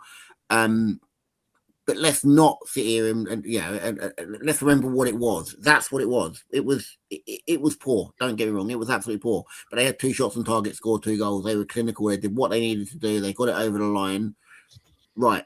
Well done. The time has to come now. After that result yesterday. Dan, just quickly, Dan. I'm going to shoot, boys, yeah? But listen, Arsenal's going to win the Premier League, right? And we're going to win the Champions League. And Jez is going to get him the statue. Everyone, make sure you like a gold one, yeah. Everyone, make sure you like and subscribe, people, man. Get us up to 2K. We didn't think we would get to 2K, but it's looking like we might actually get there. I think we're past 1,700 now. So before the end of the season, we wanted to get to 2K. Yeah, no matter about it, Dan. We're doing it. Yeah, so please get us there, guys. Even if you're watching on Jez's channel, I know you hate some of my deluded comments, but listen, we're all Arsenal fans. We all want to win. Hey, they're saying it here. Look, one said go to bed, Dan, and look, the other one said deluded Dan. Yeah, You know look, what I mean? I'm gonna go to bed and cry. Listen, thanks for watching, yeah, and I'll speak to you guys soon, yeah. Cheers. Love, Dan, man. Enjoy your trip, bro. Thanks a lot, man. Cheers. Bye. Sweet. Yeah, we're gonna start wrapping up as well in about 5 minutes, man. But Hugo, you've just come on. Yeah. How you doing, brother? Is it right? Yeah, last time I spoke to you was a new man. You was talking that King Arteta talk again, man. How you feeling now? Fucking hell, bro. It's premature, bro. It's premature, bro. I'm fucking fuming, bro. I was actually really disappointed with AFTV yesterday. I thought people were actually going to fucking lose their rag, bro. How could you not lose your rag after seeing that shit performance? Credit to you, Ryan. Marty did all right as well. He said a few things, but, bro, that was awful. And it came down. I did The all right, PTSD, yeah. bro. PTSD kicks in again, bro. This is it. It's every time. Remember that Dumb and Dumber line? Like every time I think you can't get any more stupid, you do something like this and totally redeem yourself. That's basically it, bro. How the fuck did we play so shit? And it has, and it's what Marty touched on about Kepa. I'll get onto that, but it starts ultimately with the fucking manager, bro. If I was on AFTV yesterday, fucking hell, bro, things would have been flying around, bro. I was fucking fuming. And the lackluster, oh, it doesn't matter, we're going to win the league. There's no fucking guarantee we're going to win the league, bro. This could be the fucking beginning of the end. I know I'm going maybe being melodramatic about this, yeah? Oh, you're right. You're right. But the reality is, Ryan is right. I know people are saying, oh, Mr. Sustainable, people are making a laugh. Bro, it has been a shit show. We have been scraping these victories. Yeah, I've seen those George Graham days. I remember it, bro. I was there. I've seen it. But the reality is, bro, this league should have been dusted, finished by now. But we've made hard work of it. And here's the other thing that no one wants to talk about. This is the business end. Now, the last 7 or 8 games, and we've got a manager that shits himself. That started off with those shit tactics, bro. City, everyone knows you got to attack them, bro. He decided to sit back, rely on the defense, and our attack wasn't good enough. Saka didn't show up. I'm sorry. I know, listen, we all sung that Eucharist song. I know, Realist, you did it as well with me, bro. I feel fucking embarrassed looking at that fan cam right now because Eucharist has been shit, bro. Let's be honest. He has not been the striker. I know he's got goals and all the important goals, yeah? But, bro, yesterday counted, man. And we need an elite striker. Our football club is crying out for elite striker. Attack is not good enough. Defense, great. Midfield, great. That top half, bro, it's not working, bro. Then you got a manager that decides to sit back and tries to hit him over the ball, because that's what they're trying. They watch Real Madrid, and he decided to do the long ball, and Eucharist runs onto it. Unfortunately, he wasn't good enough. Do you know what I mean? You had a chance to fucking gamble. Like, before the first goal went in, we all saw it. Marty, I was watching your thing on live. We all knew that goal was coming. Ryan, did you see that goal coming? We all felt it, isn't it? Yeah. We saw it with Wolves. I knew it was coming 3 weeks ago. That's why I said start Raya, and everyone was Absolutely. going, No, it's not just Raya. It's not just Raya. Do you know what? I feel like I'm just banging the same drum. But Marty, my point ain't changed. In this game, though, bro, like, we all saw the goal was coming. He had a chance. Even listen, if you want to take Kepa off, he had a chance. When Kepa got the yellow card, he could have said, "Come off, lad. You know what? I would have kept you on, but you got a yellow card. I can't risk it." That was an excuse he could have used. This idiot decides to keep him on. And the thing with Kepa, like Marty just said, we saw it at Mansfield, bro. We saw it, like, there's loads of games. Kepa gives me Runnison vibes, bro. He gives me these Runnison vibes that I can't. They do, bro, don't you? You know you guys have got it. I did not. I knew as soon as I saw that, bro, all right, get him off. Make a change. Be proactive. Okay, even then, we go 2-0 down. Gamble. Like, shake, roll the dice. Put fucking, Max Dowman on. What? I can't understand why he didn't do it. Like, I was at O2 because I went to watch an Indian concert with Bacha. It's your boy Bacha. Big up, Bacha. That was the only good thing that was going to happen yesterday. I was sat next to a Man City fan. Do you know where he goes? He goes to me after 80 minutes. Bro, you guys are no chance you're going to get back into this. This game is done. See you later, man. Have a nice evening. He left because he knew they knew they had won it, bro. I knew, and I think everyone on this panel knew at 75 minutes there is no way we're getting back into this game without that bright spark. And Dowman is good enough. Dowman is good enough. Dowman isn't a normal 16-year-old. He is good enough. He's better than Madueke. He's better than Madueke. Let's be honest, bro. He is better than Madueke. He's that kid that can go and do that thing, special thing, get you a goal, do something, yeah? But this manager, for whatever, why take him? Why put him on the bench? What is the reason for it? Like, I don't understand it, bro. This was, do you know what's so fucking frustrating, bro? This is an opportunity, bro. 1993, was it? Guys, was it 93? Jez, you're the stats man. Was it 93? This is a chance to win something, bro. I think we win this. Go and win. You know, we go and win the fucking Premiership. We can even go on a run. But the reality is, we see this bottle job business against PSG. We saw it against Bayern Munich. Defense. When it comes to the big games, he struggles, bro. And that's why I am seriously concerned. I said to you on the last show, I think it was a week ago, Marty was there. I think Jason, you might have been there. I said I was at 80%. I was confident. Bro, that has dropped down to 50, bro. I lost myself. That has dropped down, bro. There's an international break coming up. Do we get rid of him? Let's be honest. It's a 6 points, really, isn't it? City probably will win that game in hand against Crystal Palace. They will probably beat us, bro. Let's be honest. Then we're down to 3 points. And then Arteta starts. We see him panicking in the game against Everton where he throws his jacket down. He's panicking, bro. And if he's panicking, and another thing, the last thing I know you guys are talking about Saka. Listen, I hate to say this, bro, but let's talk reality. Saka is a bit of a bottle job, bro. We saw it I know people can say, oh, no, Saka is a star boy. We saw it with the penalty for England. I know it's horrible to say this, yeah? It really is, and I hate to say it. He missed that penalty for England. We also saw against PSG last year where he should have fucking tapped it in. Ryan, you were at that watch along. I was sat next to you. He should have scored that second goal, bro. He didn't score that. So he doesn't turn up sometimes in the big games and in the big moments. You know what I mean? And ultimately, bro, when you got people like him and Ben White in the squad, the cookie starts to crumble, and I'm really, really scared. I'm genuinely scared the cookie could crumble and we could have another shit season, bro. And then none of us fans will hear about it. But I hope I'm wrong. That's the only caveat. I hope I'm wrong. Maybe I'm over the top, but I'm fucking pissed off, bro. You know, but I got told I'm banned from the parade. It's just a phantom parade at this point. Get me? Robbie told me that I'm positive dance and I'm not allowed at the parade. I'm in Islington right now. Where's this parade gonna be? Like, I'm looking on the streets. There's not gonna be no parade if we keep playing like this, bro. I'm sorry. God forbid that happens, man. But yeah, we're gonna wrap up now, guys. Well, let me ask you though, before you go, realist, let me ask you a quick question. Go on, bro. This Dowman thing. Someone's saying, "Oh, you can't rely on Dowman."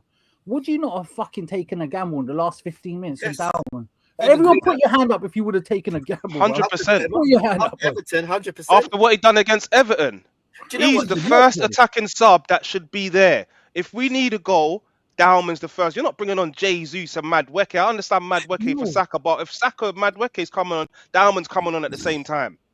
For Havertz. You could also argue and say that, you know, even if people don't want to bring Dowman on, what are our current players doing? Saw that at Everton. That is the argument for it. You say, oh, he's 16, whatever, but our first team are not doing it. So you got two arguments for it. Yes, he's hungry, but he's also better. On the day, he's better than what we have. I'm sorry, but Jesus is done at this club. He's done. Yeah. Saka, I don't think is done, but I do think our manager has ruined him, overplayed him. Yeah. And Declan Rice, I really hate to say it, he's been running those minutes down as well. He played with a broken toe last year by this manager. This manager is doing this. Even if Declan Rice said, I want to play, as a manager, you say, no, your welfare is more important. We need you. Yeah, I'm sorry. It's not acceptable, man. And that's, again, it's something else that's not sustainable. You don't do that. Sorry, boys. I'm just reading. I know we want to wrap up. I'm just reading the comments. I read it as well, George. They are hilarious. They are hilarious. In the stadium at 1-0, Arteta was trying to make the subs, and then they scored the second goal. At 1-0, I would absolutely have brought Dowman on and thought that was the substitution that needed to happen. Not actually sure, and I think I said this in one of my interviews yesterday. Not actually sure why Jesus came on the pitch. Really, I'm not sure. Given what we were trying to do, I don't think that he had enough about him, or he had enough quality, or we've seen enough quality from him this season to think that he was going to come on and change the game. I absolutely think Dalman would have done at 2-0, given how poor elements of that performance were in the second half. I just don't think it's the game for him. I think what we have to do moving forward now is look at his position in the squad, and for me, even not playing. Wait, did you just say you don't think he should have come on? Jason? Did you say you don't think he should have come on?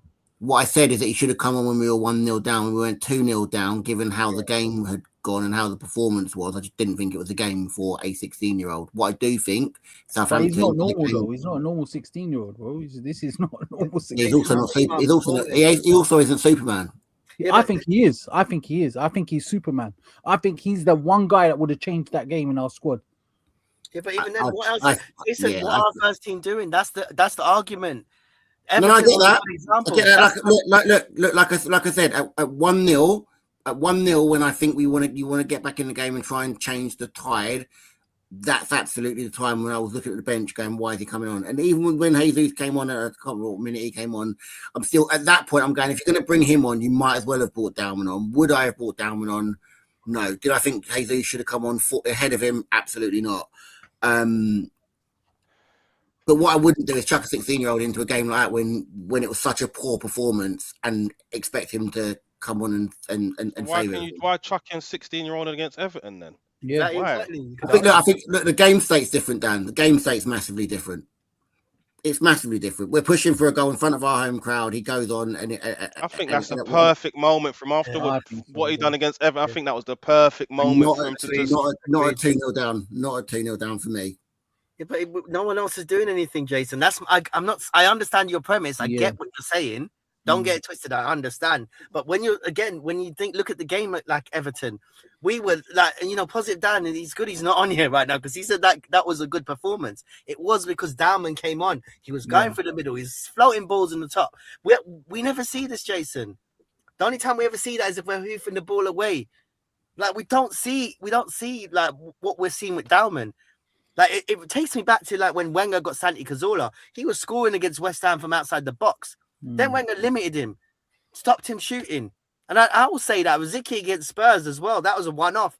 Wenger didn't like it, but Arteta also doesn't like our players shooting. And it's the irony of it. Arteta was good at that, even at Everton. Better Everton than Arsenal, but he was shooting from outside the box. What is this? Sorry. You're saying that Arteta bans players, essentially bans that doesn't like players. This is a good comment from Rodriguez. Yamin Yamal started Euro final at 16 years old, brother. What a comment. Look, Jason. It's just don't back Arteta. He should have brought Dalman on. He got it wrong. Got it wrong, Jason. Come on, my bro. Give it. Lee Judges made the point earlier that Dalman's been almost not punished isn't the right word, but should he have had minutes against in the Leverkusen game? Absolutely. Should he have had minutes yesterday? Absolutely. I absolutely think he should have come on. Yes, and there's a massive difference between starting a game and coming on at 2-0 when your side are being absolutely dicked. If I'm honest with you, what I disagree with is he shouldn't have come on against Leverkusen. Why? Because he'd already played on the Saturday. The boy's 16 years old. So the bit that I agree with him being 16 years old and not being, listen, he's not physically built for the game. He's not matured as a man. His bone, his body hasn't formed properly. You need to be sparing with him. The Premier League or this Carabao Cup, they're physical games. Championship football's physical, right? And that is where you could give this guy. And don't forget, he's just come back from an ankle injury as well. So it's not like he's been fully fit all season because he hasn't. What I do think is in the Man City game at 1-0, he should have come on. You go 1-0 because he has the capability to change the game. Now, if we're playing, like I said this before, if we're playing your Keppers and the players that played in the League Cup games, Dalman should have come on instead of Madueke. And he has the ability to change the game. I didn't see nothing from Madueke. I didn't see nothing from Jesus. I didn't see nothing from Havertz, Gyökeres, the whole lot. What about 2-0, Marty? What about 2-0? It was only 4 minutes after the first goal. It went 2-0. Even you put him on at 2-0? Okay. At 2-0. Have you guys ever watched football where a team's been 3-0 down after 70 minutes and then they've turned it around? Yep. There you it go. happens. It's not the most It likely does thing happen. that And I'm not happens. saying Max Dowman is going to 2-0 down. Me personally, I would have bought him on before we went 1-0 down, because Yeah. there was Yeah. in that Agreed. second half it wasn't working. I would have made subs, but I don't know how Trossard was on that pitch after 55 minutes. Like, No, well, none of us listen, do did. you know what? I feel like it's like a broken record. I think you guys know my thoughts on the game. I think he got the whole setup wrong from the get-go. Yeah. And that's And it. Marty, on And then that point, especially, on your point, Marty, just now, remember Kusanov was on a yellow card, bro. Kusanov yeah, was on a exactly. yellow card. Get him sent off, get a penalty. Dowman has got that ability. 1-0, 2-0, 3-0. Dowman can change the game, There you bro. go. There you go. That's what I'm saying. You're spot on. Thank Yes, you. Jez, guys. So we wrap. what We you can saying? wrap it up there. Jez, go on. Good. Go Tell on, us you about go, mate. Dowman. Would you have put Dowman on at 1 or 2-0? Sorry, mate, go on. Say that again. Would you have put Jez? Would you have put Dowman on 1-0, 2-0, or even before that? I'd have put him on basically at around about 60 minutes. I'd have brought him on. The game was going south, right? We were doing nothing. I could see what was going to happen, and all of a sudden it happened. And I thought, right, we've got to change it up now. Yeah. Let's get him on. He's keen. He's young. He wants to prove himself. He'll cause drama. Yes, I agree with Marty. He's not physically big yet, but he proved it against Everton that he can actually cause damage. So that's what we needed. We need somebody who's going to be rash, headstrong, give it a go. And we didn't have any of that yesterday. And that's the player that could have delivered. But no, we didn't do it. As soon as we shouldn't even we should have got him on before it went to 1-0. Yeah, I agree. I could see where it was going all wrong. We all did. We could all see. Even the positive people saw it, man. That was We saw it was coming. Yeah. We all saw the goal coming. We all saw it. We saw it against Wolves as well. Chatting to the guy next to me, right? About my age, he was sat there with his son. And I said, I swear down, mate, they're going to score in a minute. And straight in front of us, bang. Oh, there we go. Within 5 minutes of me saying it. And he went, you can predict the game well. I said, yeah, well, it's one of them. And I said, that was the luck of the draw. But he should have changed it then. Should have. Yeah. 100%. He was doing fuck all, right? Should have hooked him straight off, put Dowman out there, changed the whole format of the team. Because we were doing nothing. Our midfield was getting overrun. And they were basically, Rodri and Churka were just taking the fucking piss at the end of the day. He was doing kick-ups. No. Like, major violation. Doing kick-ups, bro. And it's disrespectful, but doesn't that say a lot about the fact that we've been, not me personally and certain fans, but our fan base has been talking a lot. There's a certain arrogance about Arsenal fans finally getting it over the line. And, they've been talking a lot. And that's why these things happen. It's not a secret. People like to pretend. I think we get the reputation for one of the most hated fan bases in the world. Yeah. And you know what? You can't really argue about it. I do think this fan base holds back our club as well, because, the justifications, the toxic positivity. And I'll say this, toxic negativity is bad as well. But toxic positivity has ruined us. And it's justified a lot of these things that are happening. We've not made signings. We kept Wenger for too long. Oh, but he's Wenger. He's done this. No, I'm sorry. He should have gone. Yeah. And Arteta is the only manager in world football that has got so long in a process. I'm not saying that, it's not good to try new things, but 6 years, like it's coming. It's going to come to 7. I never wanted him in the first place, but I wanted to be proved wrong. And I'm sorry, I just don't see it happening. And I feel like even if we win the Premier League, it is a little bit tainted in the sense that, look, he's won it, yeah. But I don't think he'll do it again. I don't think he'll get a good enough opportunity again like this. I just genuinely think... How is winning the Premier League tainted, Ryan? And I'll tell you also, what is toxic positivity? How can positivity be toxic? Okay, it's like It's like, what do you call it? It's like saying, "Oh, you haven't got You're any food talking to about eat." delusion. Okay, toxic positivity. Yeah. Let me try and give you a quick You're talking example. about No, okay, delusion. let me land on it. Toxic positivity. If you have no food to eat tonight, someone can say, "Oh, shut up, that's not suffering. There's a kid in another country that doesn't have food. You should be grateful." It's like, no, like you're allowed to have your bit of stuff. That's No, the no, truth. listen, no, it's not the truth. Yeah, I heard It's not that. the truth, That's bro. what It's not the truth. It's not the truth. You're allowed to have your bit of suffering. Yeah. If you have a death in your family and someone says, "Oh, that's nothing. I had 3 deaths this year." Like, no, I'm I'm not sorry. saying that. No, I'm not saying. I'm just making a point. I'm Yeah. just No, trying a to say. death's a serious thing, man. When I'm you just using said that, you extreme said examples. a It's death on in the your spot. family, there's always someone worse off. There's always That's a someone serious worse. thing. No, Mike. That's my point. There's always someone worse off, but it doesn't minimize your suffering. That's the point I'm making. So it doesn't change the fact, and that could apply to anything in the world. Yeah, but if you're positive, you're not suffering. Yeah, but it's not that. It's just you can't look to the bright side, yes, but you also have to be logical about it. You got to be level-headed about it. That is being level-headed. Being positive is level-headed. It's not what? Being positive is being level-headed. It's not. There's levels of No, it's positivity, not, bro. Marty, Not all man. the time. Come on, you can't always be It's positive. like when you tell the little kid he's gonna win the race, and then he comes in last place, and you say, "That was brilliant, well done, great effort. You're gonna win next year." Oh no. You have to have empathy. Mark, you have to have empathy. What you're talking about there is being delusional, and that's lying. That's called lying. Right? I'm talking about being positive. I'm talking about waking up every day. Right. So being positive is waking up every day, and being like, today is going to be a good day. But I understand bad things might happen. Not waking up. Being negative is waking up and going, today's going to be a bad day. Yeah. Nothing good's going to happen. Yeah, no, and I'm not disagreeing with you, Marty. I said toxic positivity and toxic negativity. There was an example of it tonight with Dan when we was talking about the Everton game, and he came in and said, "Oh no, Everton was a great game. We played well in that game." Yeah, and everyone knows we didn't play well. Do you understand? That's what we're talking about there.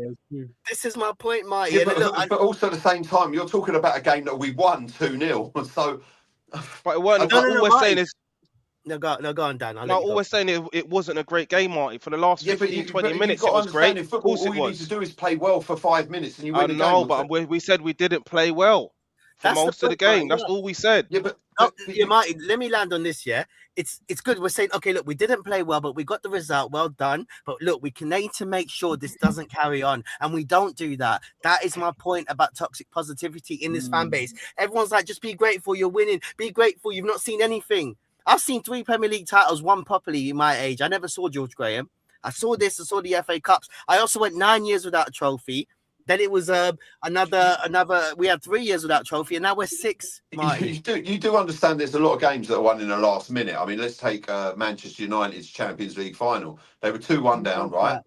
They were 2-1 down, and they won it with 2 set pieces. But 2-1 down, did they go, "Oh, do you know what, winner"? Because I'll be honest with you, when I looked at that, I thought, this is Bayern Munich, and they didn't concede goals like that. Right? I know, Mike. And that was a brilliant sub by Ferguson. Games could be changed on a sixpence, right? And that's how it happens, right? End of situation. Listen, call it what you want. Call it toxic positivity or whatever, But for me, if I'm honest with you, I don't agree with it, mate. But it's fact. I'm talking about facts here, Mike. Toxic positivity is a thing. Irrational positivity is a thing. And our fan base are the spitting example of it. Being top of the league by 9 points is also a thing. And Jason, that's sadly an example of it. Fact. And you know what, Jason, you know you're my dog. I will ride out for you, but come on, are you 100%, Jason? We're gonna win the league. 100. Hey, let's wrap up. Let's do our percentages. Let's do our percentage. We start with Jason. I'm on 50, but I'll tell you mine. 50%. My one's. You say 55? 50. I'm on 50% after that performance. I feel like Arteta's feeling the pressure. I feel like some of our players like Ben White, Saka are feeling the pressure. And I'm worried. I'm genuinely worried. I think that's given Man City a massive, massive lift. I think it's going to give them a lift for that game at the Etihad. I think they're going to beat us. I think they're going to beat Crystal Palace. The reality is it's probably down to 3 points. If you put it that way, that's not that much to play with. So I'm worried. 50% I'm at. Jason, where are you at? I'm at 90, 95. That's heavy. Well, I'm happy that there's a little 5% of doubt there, Jason, which is not Until it's bad, man. mathematically, I would go as high as 99 until it's mathematically possible. I'm not going to go 100, but Fair enough. Jez, where you at, man? Last week on this channel, I said I was 80% positive we're going to win the Premier League. Now, after what I saw yesterday, and what the big thing is, what Man City offered, we couldn't play against them. We've got to go to their stadium, and we've got some tough games coming up. Pressure is now massive on the squad and on this manager. So I'm sorry, I've got to drop that down to 55% now. Marty? Don't even want to hear this. Go on. You Go don't on, even want Marty, to hear mate. this. Because I'll tell you what. What are you going to say? Toxic positivity? Is that what it is? No, listen, it ain't changed. It ain't changed. Honestly, and I know people say, oh, I'm not taking yesterday. Listen, yesterday was yesterday. I know what went wrong yesterday, and I've spoken about 100 times. It's a broken record. It ain't changed how I believe this league's going to go at all. I've said it all season. And listen, if I'm wrong, I will get pelters for it, and I will take them all day long. Not a problem. And I do. And believe you me, today I did. I still 100% believe that Arsenal are going to win the Premier League this season. And also at the same time, if that's backed up, then listen, boy, better believe I'll be here. Ryan, where you at, man? You know what? Again, last week I said 70%. I think no. Do you know what? I'll take it back. Even before the Carabao Cup final, I said it on Sky Sports actually. I said 70%, but again, largely based on the fact that I just don't think this City side can get it over the line. I just think they might hand it to us. But after seeing yesterday, I feel like this club has still got that. I don't know how to describe it, but there's still like a lack of belief, a lack of mentality here. And it's just, look, it's good to be positive, but there's also been self-inflicted things. Like you probably have the players saying, why didn't they sign a left winger? Why is Semenyo at Manchester City? When you look at it like that, it's just, look, we've seen it. We're talking about Gabriel and Trossard. Now, from a positive point of view, we got the window done. We've done very well in a sense that we've never seen a window like this in a long time. And especially back in the Wenger days when I was growing up with it, we never saw the financial injections. We saw your Silva and Will Tudge, your Jose Antonio Reyes's, our Sharvin in the later stages and on that 2009 January. But I still feel we're short, and I also feel mentality is not there. So I said 70%, and I think Jez hit it on the nail on the head there, because I still think we're edging it at 55. But let's see what the next few games takes us, because I wouldn't be surprised if we end up throwing this away. So basically what you're saying is you just change your mind based on every single game you watch. No, Marty. Present me with evidence and I'll change my mind. Well, I mean, there's quite a bit of evidence. Listen, I am evidence-based. I'm evidence-based. I don't do all this anything. If you were evidence-based, right, you'd understand that we've lost 4 games all season, right? I know, but Marty, there's things called context. No. What context? What, mate? Okay, it's facts. If you're hang on, a man that's talking about facts and context and all this, I'm not having it. We've lost 4 games all season. We're top of the league, 9 points clear. I don't know what you're getting at. Well, Marty, that's when there's no pressure on. It's different now. We're in that every single. We lose 2 games. That's it. We're not winning the league. Do you know what I mean? There you go. Come on, Marty, man. Come on. We're just. When the pressure's off, we always do well. That's the reality. Am I right or wrong? When the start of the season, we're always there about Christmas time. Don't ask me. Ask me in March. Ask me in April. Ask me in May. That's when it counts. That's when the manager starts shitting himself, throwing his jacket out, not playing the right players, bro. Sorry, man. You guys will be surprised. I'm at 65%, guys. I'm at 65%. Yeah, I'm at 65, bro. Let's put some context on this, shall we? Yeah, we've all got our different opinions on it, right? We've all been here before. We've seen it for the last 6.5, 7 years, right? It's all about delivery. Now, the big one that's going to make the difference is Man City away, right? And if we capitulate in one other game, Bournemouth. and they pick up Bournemouth, yeah, right. If they pick up, yeah, in all their games, Man City, yeah, we're fucked. Yep. Yeah, and I don't want to be negative as they call me, but 4 weeks ago, bro, I said we're getting smashed in the Carabao Cup final, and then I changed my mind, innit? We're getting smashed at the Etihad, bro. That's just what I believe, bro. We're gonna lose. But I just think Man City are gonna lose somewhere else, and I still think that's why I'm at 65%. I can't.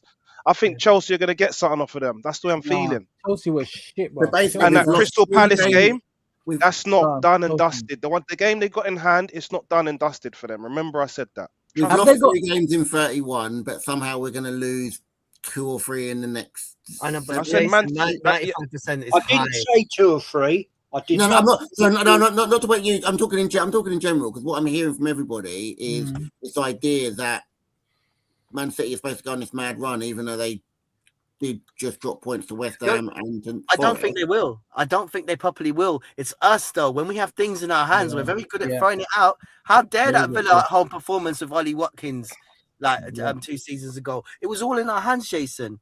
Yeah, this season we should be 10, 12, not even 10. Yeah, we could even be 15 points clear. The way You just said, right, you was just like, we should be 10 points clear. Well, yeah, we're 9, so it's maybe a point. No, with equal games, Marty played. I mean, with equal games played. I'll say this: if Man City win all their games, their 7 games, they win the Premier League. That's what I think. I think so. No, I agree. I agree with that. And they're well capable of that. Let's just be honest. Pep is well capable.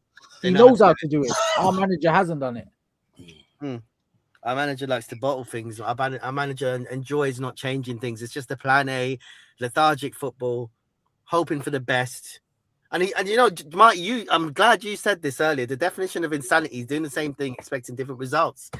That's our manager. That's our manager. The thing is, guys, before I have to jump away, right? Okay, yeah.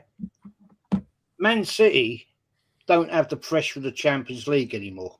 Yeah, great point. Yeah, great point. We've got that pressure.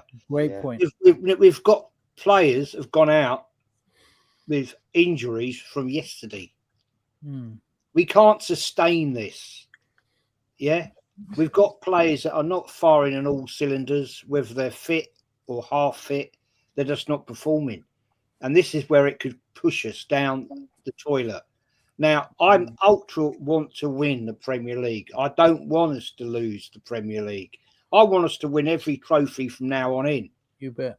I desperately wanted to win that yesterday, right? And I was so pissed off last night when I got home. But I can see where it can go wrong. I'm just being a realist of saying we've got to be careful.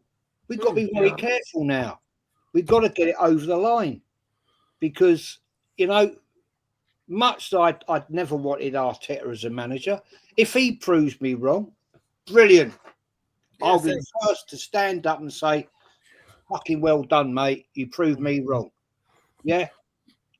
But I'm being cautious because I've been here so many times before and I'm not convinced. After yesterday, I'm not convinced. He couldn't get that team up for a bloody cup final. What gives me confidence, guys, right, that we're going to go to the Etihad and do any better? No, we're not. Yeah, I don't think so. I worry. That is and Jez, I'll build him a statue. If we don't win the league this year, Ryan, you can chip in. We'll build him a statue so we can throw fucking tomatoes at it, bro. Because if they put me through this shit football that I've watched this season, bro, and we don't win anything, bro, that's what he fucking deserves after 6 years. Good stuff. Yeah, guys, I've got to shoot off. Respect. Marty, thanks for coming on, pleasure. man. Thank you very much. It's been fun. Good to see you, Marty. Take care, look after yourselves, and stay positive. Hey, bud. All the way, all the way. Yeah, we're gonna wrap this up now. Anyway, man, it's been a great stream, guys. Thank you guys for coming on.